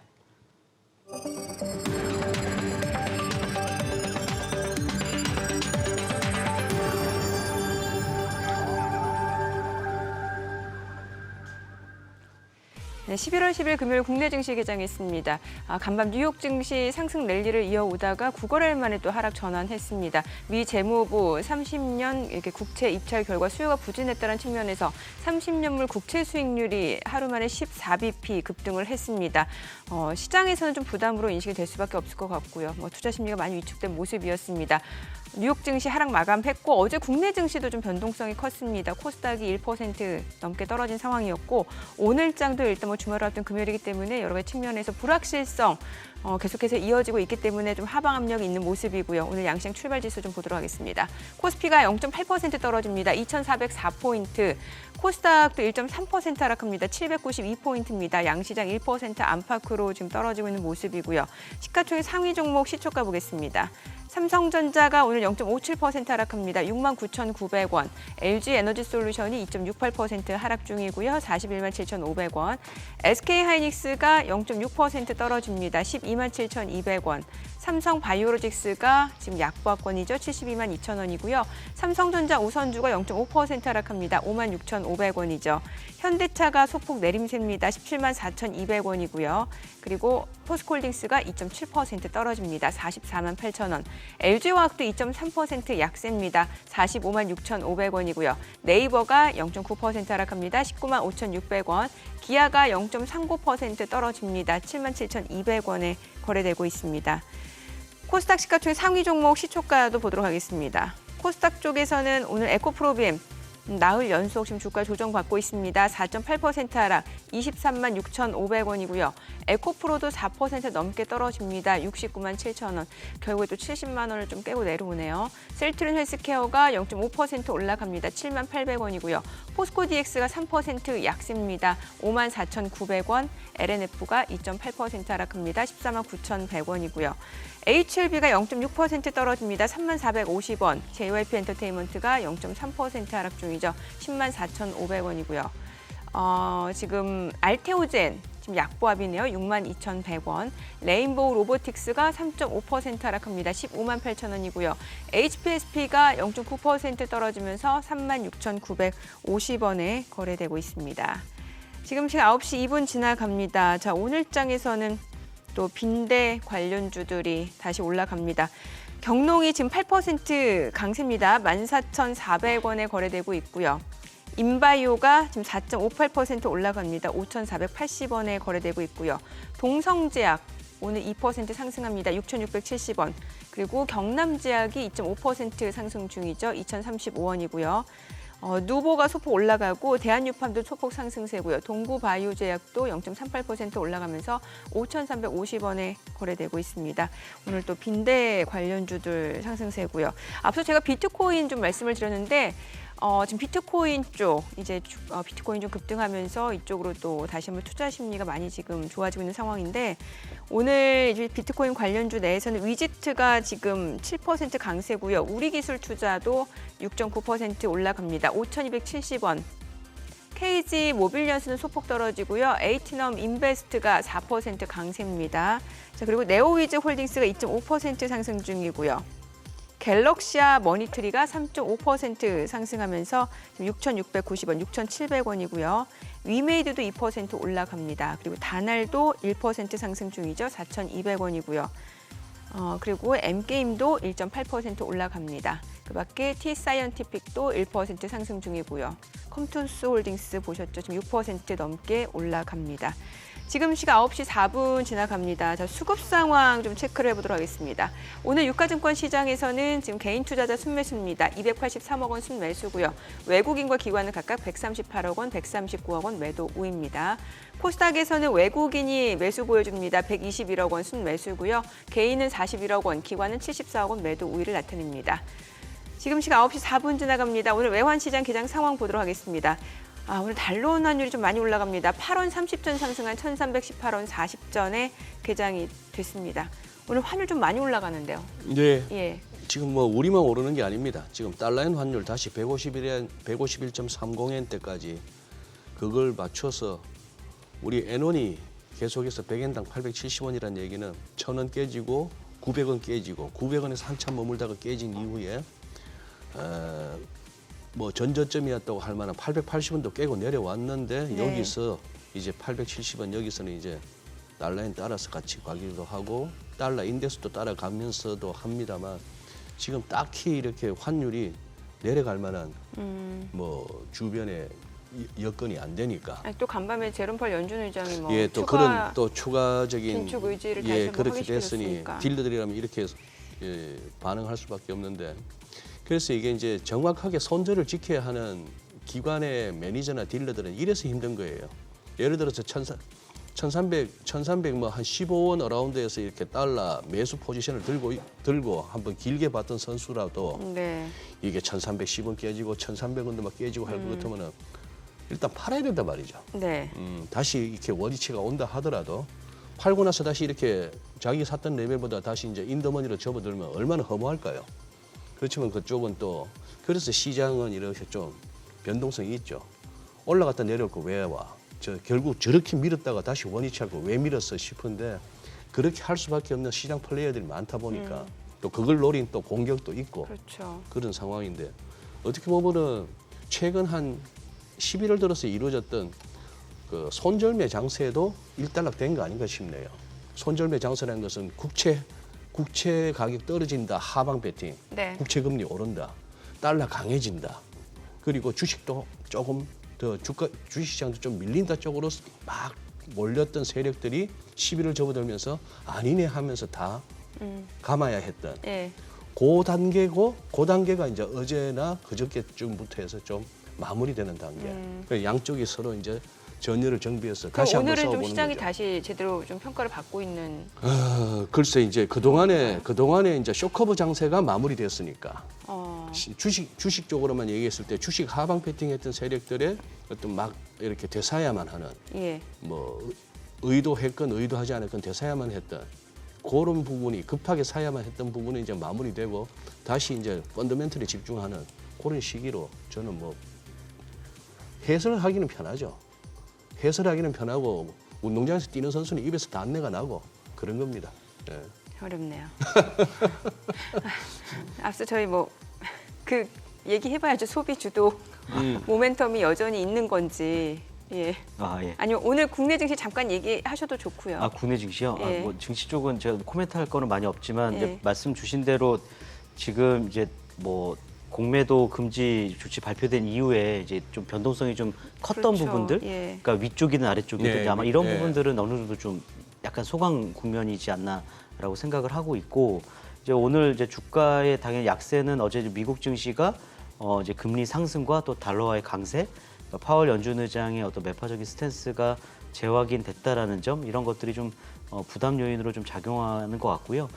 그러니까 좀 아직까지는 그러니까 시장이 이제 좀 대장주가 없고 수급 예. 주체도 사실은 이제 월요일, 화요일 뭐 시장이 많이 올랐을 때 외국인들의 어떤 쇼커버 매수세로 사실은 끌어올렸던 거고 또 그거로 인해서 환율이 낮아졌던 건데 지금 이제 환율도 다시 이제 올라가는 그런 구간이라면 외국인의 어떤 수급을 좀 기대하기 좀 어려운 상황도 있는 것 같고 대장주가 될 만한 이제 뭐 반도체라든가 이제 2차 전지 아니면 바이오 이런 것들이 좀 그러니까 바이오를 좀 제외하면은 좀 나머지 업종들에 대해서는 실적에 대한 불확실성 이런 것들이 예. 좀 남아 있기 때문에 온전히 좀 시장이 좀 이렇게 견조하게 어떤 상승할 만한 그런 여건은 아직은 좀 형성되지 않은 게 아닌가라고 좀 생각을 하고 있습니다. 네네. 그래도 우리 제약 바이오 쪽은 그래도 생각보다 선방입니다. 어제 미국에서는 저쪽 섹터가 많이 빠졌거든요. 네네. 그러니까 지금 제약바이오 쪽에서는 뭐니 해도 빈대 관련주가. 빈대 관련주. 근데 동구바이오 제약은 사실 그 항히스타민 생산하는 그런 쪽인데, 이거 알러지 쪽인데 피부과 가면 많이 나오는 전문의약품 동구바이오인데. 그 왜 이러십니까 또 순진한 척 하시네. 무슨 뭐 테마주가 뭐가 있어서 갑니까? 그냥 엮어서 같이 덩다리로 가는 거지. 네, 뭐. 아시면서. 그 미국 경기 소비가 여전히 주도하는지 이제 모멘텀이 있는지 그 얘기를 하고 이제 있나요? 해도 될 것 같아요. 예. 그럼 조금 더 말씀을 드리면 그 차트를 보시면서 이제 말씀을 드리면 네. 이제 그 과거 그러니까 이전에 이제 전망은 이제 그 코로나 때 쌓였었던 초과 저축이 적어도 이제 올해 여름 정도 되면 이제 완벽히 소진될 거다. 그래서 소비가 급격히 둔화될 거다라는 전망이 있었는데 이제 최근에 이제 다시 이제 그 수정된 그런 이제 데이터를 이제 그려보니까 아직까지는 초과 저축이 많이 남아 있다라는 거예요. 그래서 물론 이것도 소진은 되겠지만 이게 소진되는 시점과 소진되는 속도 자체가 더디기 때문에 아직까지 이제 민간 소비가 좀 상당히 강하게 나타났던 게 아닌가라고 생각을 하고 있고요. 물론 이제 아마 이게 그러니까 소진되는 걸 아마 좀 막기는 좀 어렵지 않을까라고 생각을 하고 있습니다. 그래서 이런 부분들이 제가 앞단에 말씀드린 것처럼 내년 뭐 1분기, 이르면 1분기 아니면 2분기 정도의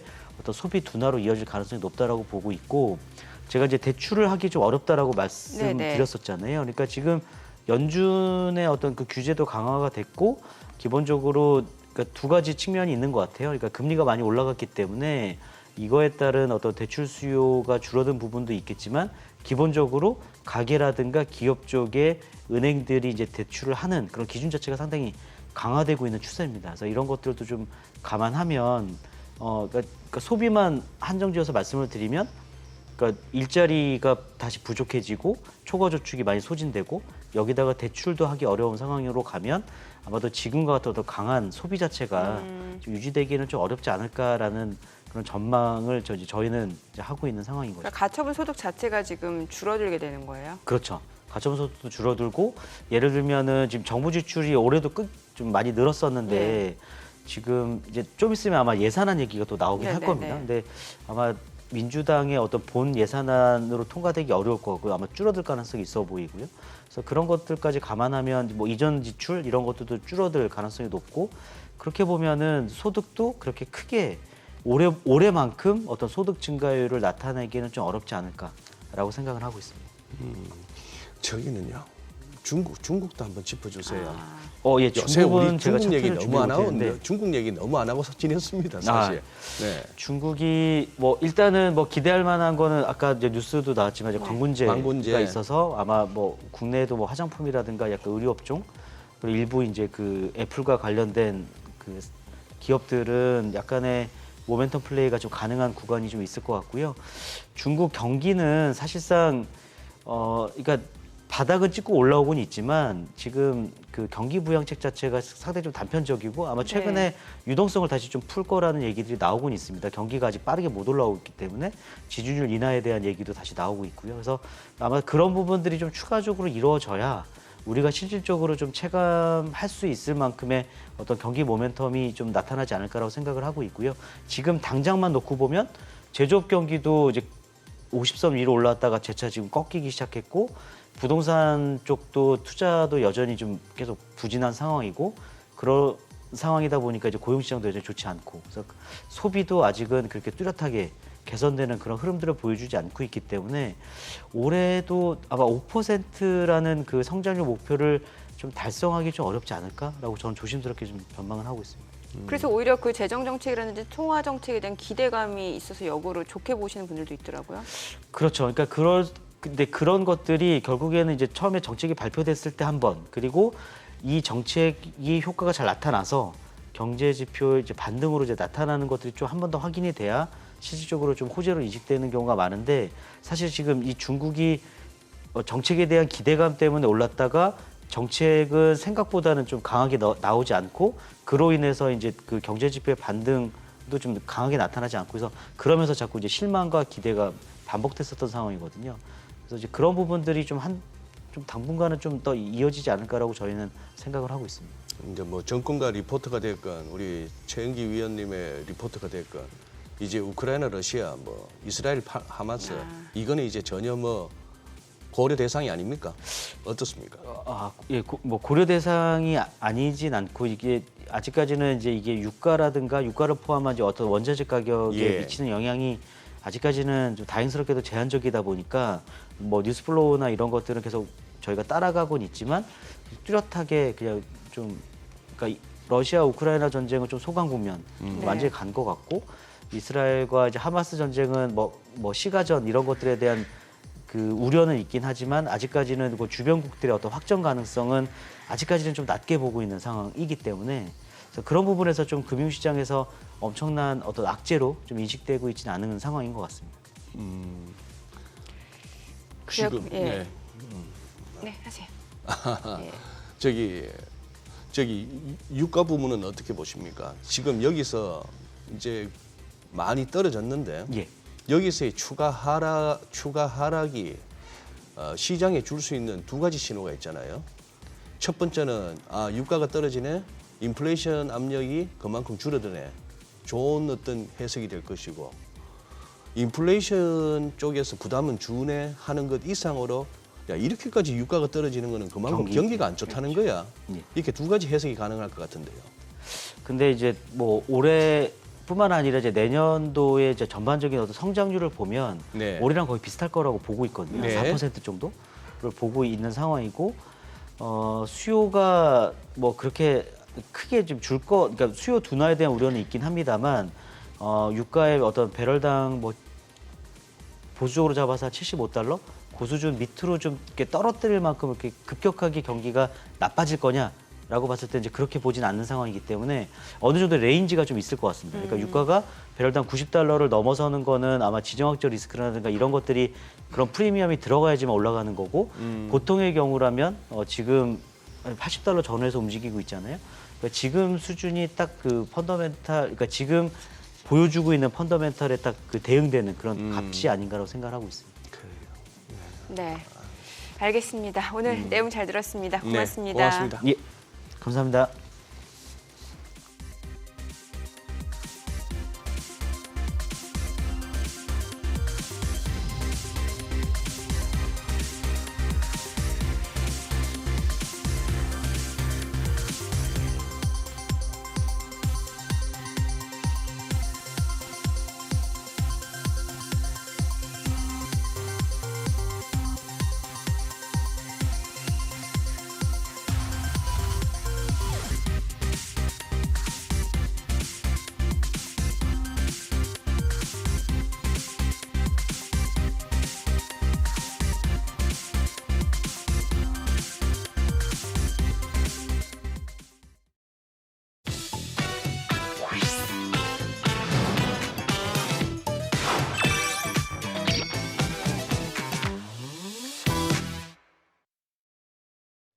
요즘 시장에서 가장 핫한 재테크 정보 남들은 어떻게 하는지 궁금하셨죠? 손에 잡히는 재테크에서 꽉꽉 채워 알려드립니다. 네, 오늘도 배혜미 재무설계사님 전화 연결되어 있습니다. 안녕하세요. 안녕하세요.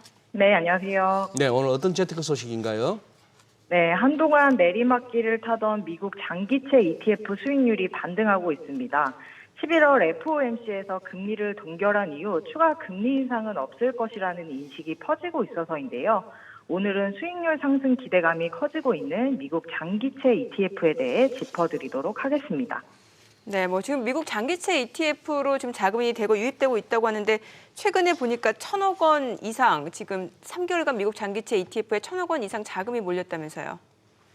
네, 11월 미국 연준의 금리 동결과 미 국채 금리 하락으로 미국 장기채 ETF에 투자한 개인 투자자들의 기대가 커지고 있습니다.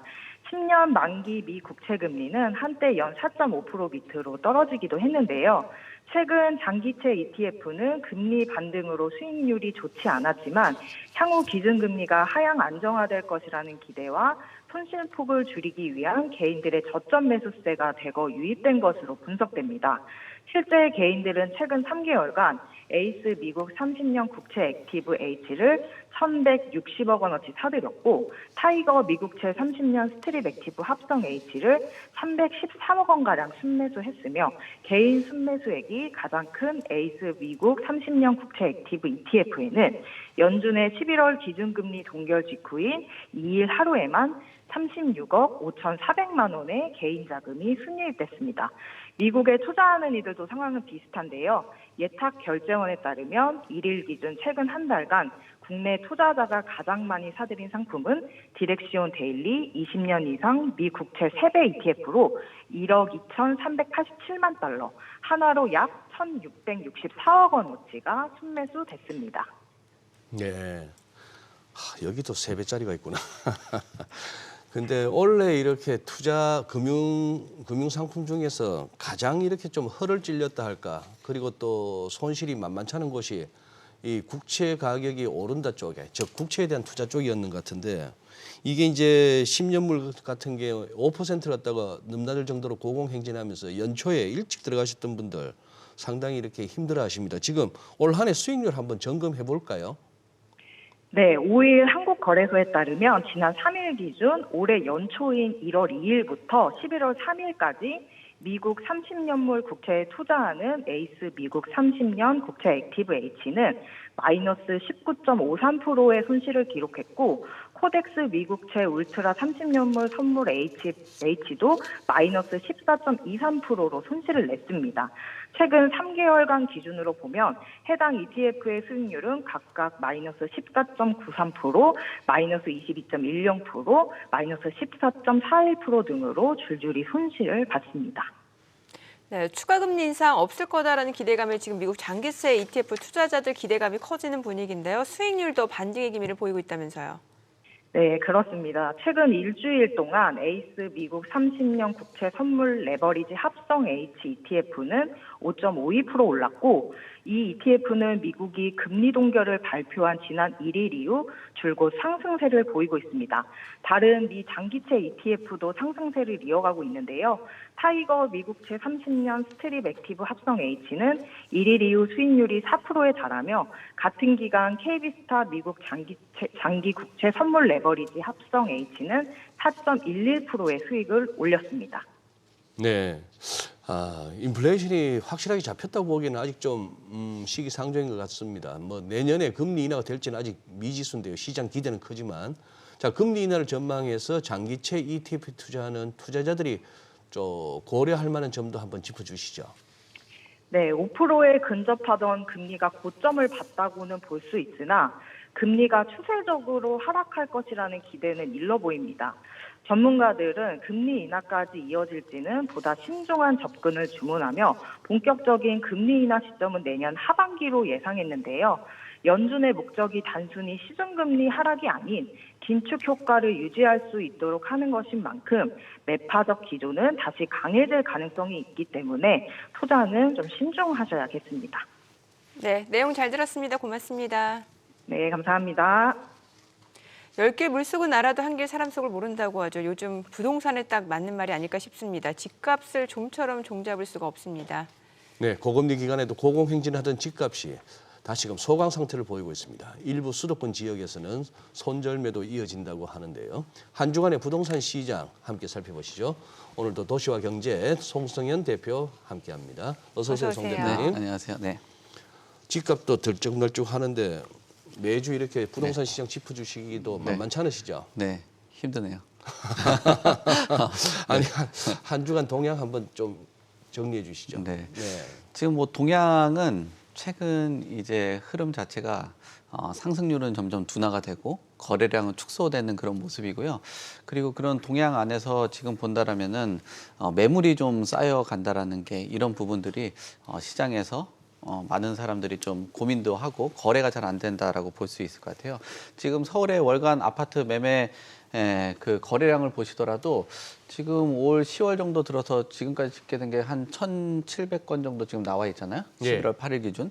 그렇게 된다면 뭐 한 2,000건대 초반 정도, 뭐 그 정도 예상되는 수치다 보니까 이런 부분들이 뭐 가격에나 또는 뭐 그 어떤 변동률 이런 데 영향을 주고 있는 것 같아요. 그리고 지금 서울에 있는 전체적으로 봤을 때 상승률을 보더라도 0.07에서 0.05% 상승한 게 점점 축소되는 그 경향성을 나타나고 있고요. 지금 수도권도 점진적으로 떨어지고 있는 상황이에요. 그리고 최근에 뭐 김포에 대한 이슈들도 있었는데 그 이슈가 생기면 예전에는 부동산 경기가 좋을 때는 호재로 반영을 하고 가격이 급등을 하거나 또는 거래량이 늘거나 아니면은 그 안에서 호가를 막 올리는 그 영향들이 나타났거든요. 근데 뭐 몇 년 전에 뭐 여러 가지 뭐 일기 신도시 특별법이다 또는 뭐 적경지에 때 특별 그 투자다 이런 거 하면서 그 시장 수요자들이 뭐 학습 효과들도 생긴 것 같아요. 그리고 막 쫓아가지를 않는 그런 상황이에요. 왜냐하면 지금 상황에서 금리에 대한 부담이라든지 그다음에 뭐 어떤 경제에 대한 그 위기라든지 이런 부분들이 있는 상황에서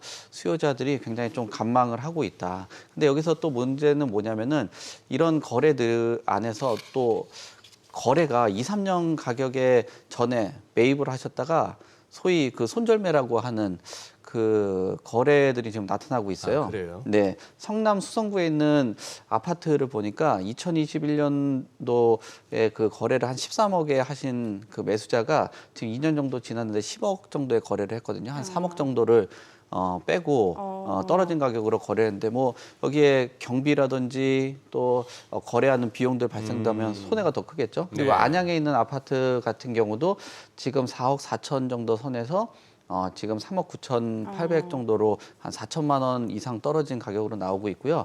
그다음에 이게 수도권에만의 이런 현상들이 나타나고 있냐라고 봤을 때는 그렇지 않다는 거예요. 여기서 인접해 있는 마포에 있는 마레프 아파트가 그 지역에서 나름 대장주 역할을 하고 있는 아파트인데 지금 59제곱미터는 8, 9월에 한 14억 중반 정도 했던 것들이 지금 한 12억에서 13억 정도로 호가가 지금 나오고 있는 상황이고요. 강남에서 강남 상구 중에 송파 지역은 표본도 많고 많은 사람들이 정주 환경이 좋아서 좋아하는 그 지역이거든요. 그 S의 아파트도 지금 거래량이 굉장히 좀 축소가 되고 있어요. 8월 달에 11건, 9월에 2건, 10월에 1건 정도 나오고 있고 이렇게 거래량이 줄어들다 보니까 지금 20억 정도 거래를 하면서 회복세가 빨랐는데 다시 10억대 후반 정도의 그 물량들도 나오고 있는 그런 상황이라고 볼 수 있을 것 같습니다. 네. 참 이게 집값 하락도 문제이긴 합니다만 일단 집이 안 팔려서 또 매물이 쌓이는 것도 걱정이라고 하는데 10월 입주율이 하락했잖아요. 가장 큰 이유가 뭐예요? 뭐 여러 가지 그 이유를 보면은 지금 가장 큰 이유는 그 기존 주택 매각 지연 이게 본인들이 최근에 서베이 같은 거를 했거든요. 근데 한 41% 정도 나왔습니다. 지금 앞서서도 말씀드린 것처럼 거래량이 축소가 됐다라는 거는 기존에 있는 주택이 거래가 안 되는 거잖아요. 뭐 분양을 받은 아파트들이 있다면 기존의 집을 팔고 내가 그 돈을 가지고 들어가는 상황인데 그런 상황에서 쉽게 일어나지 않는 것으로 보여지고요. 지금 잔금 대출에 대한 미확보나 세입자 미확보 이 부분들도 높은 것 같아요. 세입자는 아무래도 뭐 지금 상황에서 이동을 막 그렇게 하기는 어려운 상황이고 또 세입자를 맞추는 데 있어서 전세금 같은 경우도 좀 회복되고는 있긴 하겠지만 뭐 지방권 같은 경우는 뭐 아직까지도 뭐 전세에 대한 그 위험 이런 부분들도 있는 상황이고 잔금 대출 같은 경우도 금리에 대한 부담이나 지금 뭐 대출에 대한 뭐 강화 뭐 이런 부분들도 있어서 좀 쉽지 않은 상황입니다. 그리고 분양권 매도에 대한 지연도 마찬가지로 결국은 그 거래가 이 분양 시장에서도 거래가 뭐 그렇게 활발하게 일어나지는 않고 있다라고 봐요. 그래서 지금 입주에 대한 그 전망 자체도 계속적으로 낮아지고 있는 상황이고 그리고 전반적으로 봤을 때는 매도자하고 매수자 간의 이 어떤 뭐 바라보는 주택을 바라보는 시각이 너무 지금 멀게 점점 벌어지고 있는 상황이라 집을 팔아서 가야 되는데 뭐 팔고 들어가기 어렵고 아까도 말씀드린 것처럼 2, 3년 동안 3억 정도 손해를 본다라면 이거 팔아가지고 돈을 더 받은 상태로 이사갈 생각을 해야 되는데 더 많이 팔리면은 그분이 집을 사는 게 아니라 팔고 나서 그 돈 가지고 전세로 간다든지 월세로 가야 되는 그런 상황이기 때문에 이 상황에서는 좀 입주하는데 좀 만만치가 않은 상황이죠. 이 급변한 이 금융 환경이 굉장히 막 고통스럽고 짜증스러우신 분들에게는 오히려 더 화만 돋구는 얘기가 되겠습니다만 기본적으로 뭐 심지어 제로금리하고 뭐 1%대 하던 금리가 미국 같은 경우에 저기까지 올라가고 지금 5%를 넘어보게 되고 우리도 기준금리만 따질 게 아니라 네. 우리도 시중은행 무슨 뭐 그렇죠. 가계대출 뭐 주택담보대출 금리 오르는 거 보면은 이게 결국 금리의 문제거든요. 네. 경제에 있어서. 그러니 그 저금리 시대에 전부 집값이나 부동산 뭐 주식이나 다 이렇게 올랐던 그 버블기가 있었던 것이 이 고금리를 맞으면서 좀 이렇게 고통스러운 시기를 지날 수밖에 없는 거고 네. 그런 상황입니다만 그것만 볼 것 같으면은 이제 또 이제 더 떨어지는 하겠습니다만 또 공급 측면도 봐야죠. 네. 지금 인허가 그리고 뭐 착공률 네. 감소폭이 심각하다 이런 얘기도 들리던데 그러면 또 이러다가 또 금방 또 공급 대란 소리 나오는 거 아닙니까? 네, 공급 대란 소리가 나올 수 있다라고는 보긴 하는데 뭐 이런 네. 전반적으로 봤을 때는 뭐 공급 대란하고는 조금 결이 좀 결이 다를 수. 다르다? 네, 왜냐하면 공급 물량이 줄어든 거는 사실인데 네. 또 재고주택 시장에서 물량이 늘어나는 하기야. 상황이잖아요. 네. 그러니까 뭐 공급이라고 하는 게 뭐 신규 공급만이 공급은 아니니까. 네네. 그러니까 뭐 예를 들면 한 5만 호 정도 나오는 게 3만 호로 떨어졌도 그 5만 호의 재고주택 시장이 뭐 7만에서 8만 정도 물량이 늘어나면 또 그 네. 부분에서는 다른 부분이기 때문에 공급 부족론 같은 경우는 좀 덜한데 근데 이 부분이 지금 공공 부문에서 물량들이 줄어든다라는 거예요. 공공에 있는 주택들이 사실 민간 부분에 있는 공급 물량은 질적 공급이라고 해서 뭐 어떤 건설사 브랜드도 갖고 좀 비싼 공급인데 공공에서 나오는 거는 좀 저렴하고 그다음에 내 집 마련할 수 있는 그런 주택들이 많이 나오잖아요. 근데 이런 그 공공 부분이 줄어든다라면은 뭐 가격이 어려울 때는 뭐 보정도 하고 조정도 하는 그런 역할을 하는데 그런 물량 자체가 민간보다 공급의 감소폭이 더 이제 심각하게 나타나고 있는 상황이에요. 지금 전반적으로 보면은 착공 물량 같은 경우도 전년 대비했을 때 공공 부분이 한 64.8% 정도 감소를 했거든요. 근데 민간이 56.5%인데 이거보다 더 준다라는 거는 좀 뭐 심각하게 고민을 해봐야 되는 그런 부분이라고 볼 수 있을 것 같고요. 그리고 지금 공급 문제 자체에 대해서 뭐 공급 부족 뭐 정부에서는 여러 방안들도 내놓고 뭐 PF에 대해서나 이런 신용들에 대한 그런 부분들 그리고 어떤 자금 수요 같은 것도 열심히 하고 있는데 앞에서도 말씀드린 것처럼 입주 잘 안 되죠. 기존 주택 매각 잘 안 되죠. 세입자 찾기 어렵죠. 그러면은 공급자가 아무리 활로를 연다라고 해도 뭐 지었다가 뭐 그러네요. 자칫 잘못하면 망할 일 있습니까? 그러면은 공급자 스스로도 위축이 되어 있고 예. 민간 부분에서 공공 부분에서도 최근 그 LH 사태라든지 그다음에 공공 안에서도 계속적으로 그 좀 뭐 예산적인 부분이라든지 비용적인 부분이 증가하고 있는 상황이기 때문에 공공도 좀 쉽지는 않은 그런 상황이다. 그래서 이 시장이 지금 뭐 공공 부분의 주택 착공 실적이 민간보다 좀 심각한 부분 같은 경우는 아까 말씀드린 것처럼 시장이 어려울 때 보정해주는 역할 이게 좀 어려울 수 있다라는 그 우려들이 나타나고 있는 것 같습니다. 네. 보니까 또 일부 지역에는 호재도 있는 게 그 윤 대통령이 GTX 노선을 당초 계획보다 좀 빠르게 개통하겠다라고 발언을 했단 말이죠. 네. 수혜가 예상되는 지역들 같은 분위기가 좀 들썩이는 것 같아요. 네. 지금 서울권보다도 오히려 그 수도권 일대가 좀 인기가 좀 많은데 네. 그 인기가 있는 지역들 중에서도 뭐 GTX 노선이 가장 좀 인기가 있는 것 같아요. 왜냐하면 서울의 집값이 좀 높고 그다음에 서울의 뭐 중위 가격은 한 10억 가까이 되는 그런 수준이다 보니까 상대적으로 좀 가격이 저렴한 쪽으로 이사들을 갔단 말이에요. 수도권 쪽으로. 근데 수도권에 이사를 가고 났는데 GTX라는 뭐 대중교통 안에서는 서울하고 연결되는 거는 좀 획기적인 그 노선이거든요. 그렇다 보니까 뭐 시간도 굉장히 많이 단축되고 수서에서 동탄까지는 뭐 19분대가 되고 강남까지도 30분대 정도 되다 보니까 결국 생활 환경도 누릴 수 있고 그다음에 뭐 시간적인 비용도 시간도 단축을 할 수 있고 또 거기에다가 GTX A 노선이 가는데 한 4,000원 정도 하는데 이것도 좀 조정할 수 있다라는 이야기를 하거든요. 그러면은 어떤 교통비도 더 절감을 하다 보니까 수도권에 있는 뭐 집값이나 뭐 경기도에 있는 집값이 오히려 서울의 외곽에 있는 집값보다도 더 인기가 많을 것 같은데 그 주요 노선들이 나오는 것이 A, B, C 노선 중에서 A 노선의 효과를 본 상황에서 지금 B 노선, C 노선도 앞으로 착공을 기다리고 있고 또 DEF도 계속적으로 신설을 한다라고 하니까 이런 부분들은 뭐 시장에서는 좀 오히려 뭐 현실성 없는 김포가 서울로 편입된다. 굉장히 오랜 시간보다 오히려 착공되고 실제로 타고 눈앞에 보이는 이런 GTX의 호재가 더 강하게 작용을 하는 것 같습니다. 네.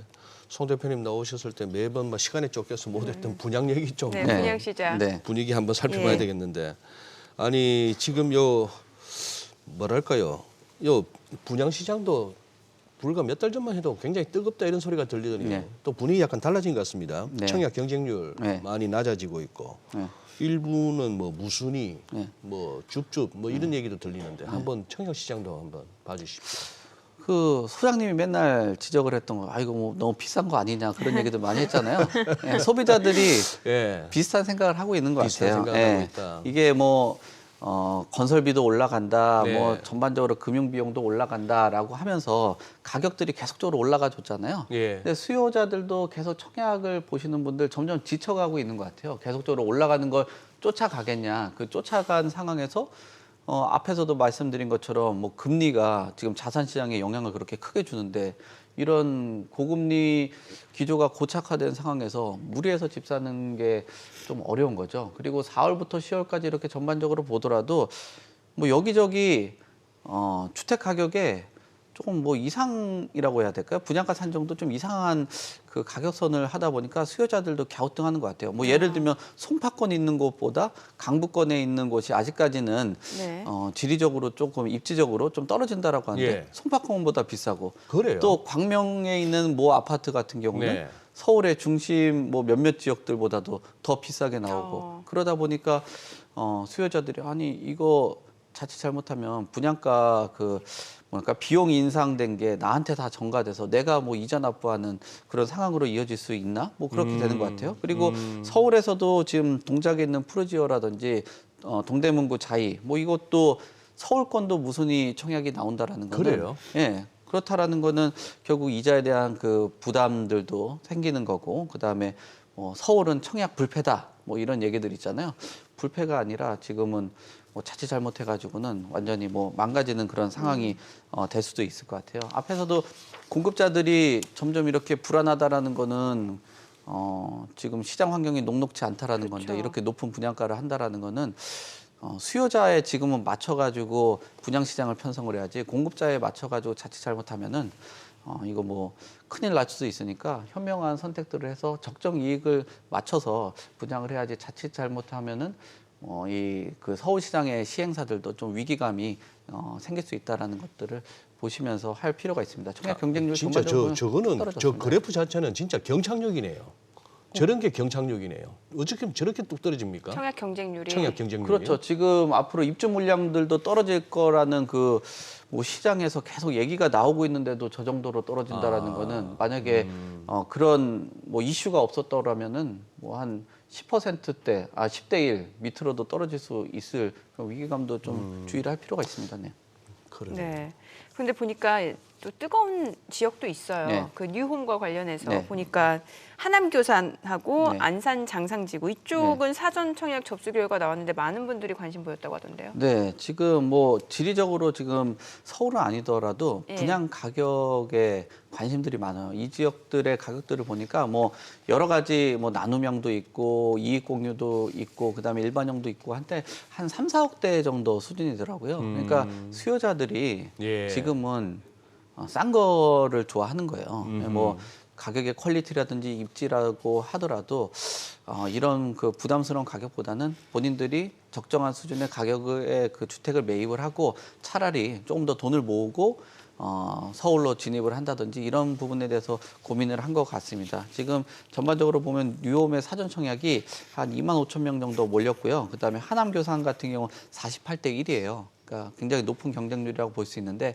약간의 좀 다른 점은 사전 청약이라고 하는 게 사실 어떤 보험 형태가 되거든요. 나중에 본 청약할 때 포기해도 되는 그런 청약이기 때문에 그런 네. 부분에서는 예. 좀 다른 부분이라고 좀 왜냐하면 지금 최근 그 사전 청약이 본 청약까지 하는 게 한 60% 정도밖에 안 되니까 좀 허수가 있겠네요. 예, 허수 정도 있는 그런 것들도 감안해서 접근하실 필요는 있습니다. 네.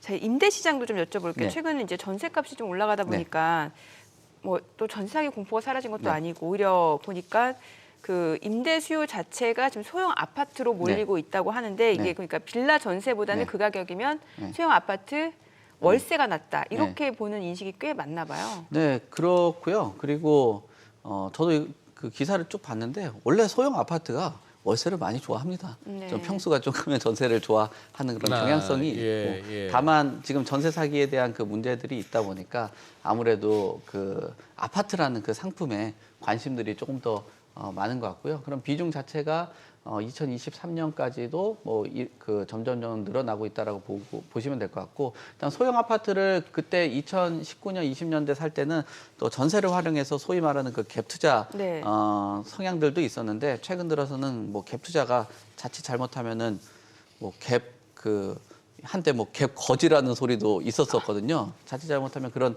문제가 될 수도 있기 때문에 굉장히 투자자들도 신중하고 어떤 수요자들, 월세 수요자나 전세 수요자, 세입자들도 굉장히 뭐 이렇게 리스크가 있는 빌라보다는 소형 아파트, 그리고 아파트 안에서도 어떤 뭐 조금 지리가 좀 좋고 위치가 좀 좋고 한 곳은 임대료를 좀 지불을 하더라도 들어가는 것으로 보여집니다.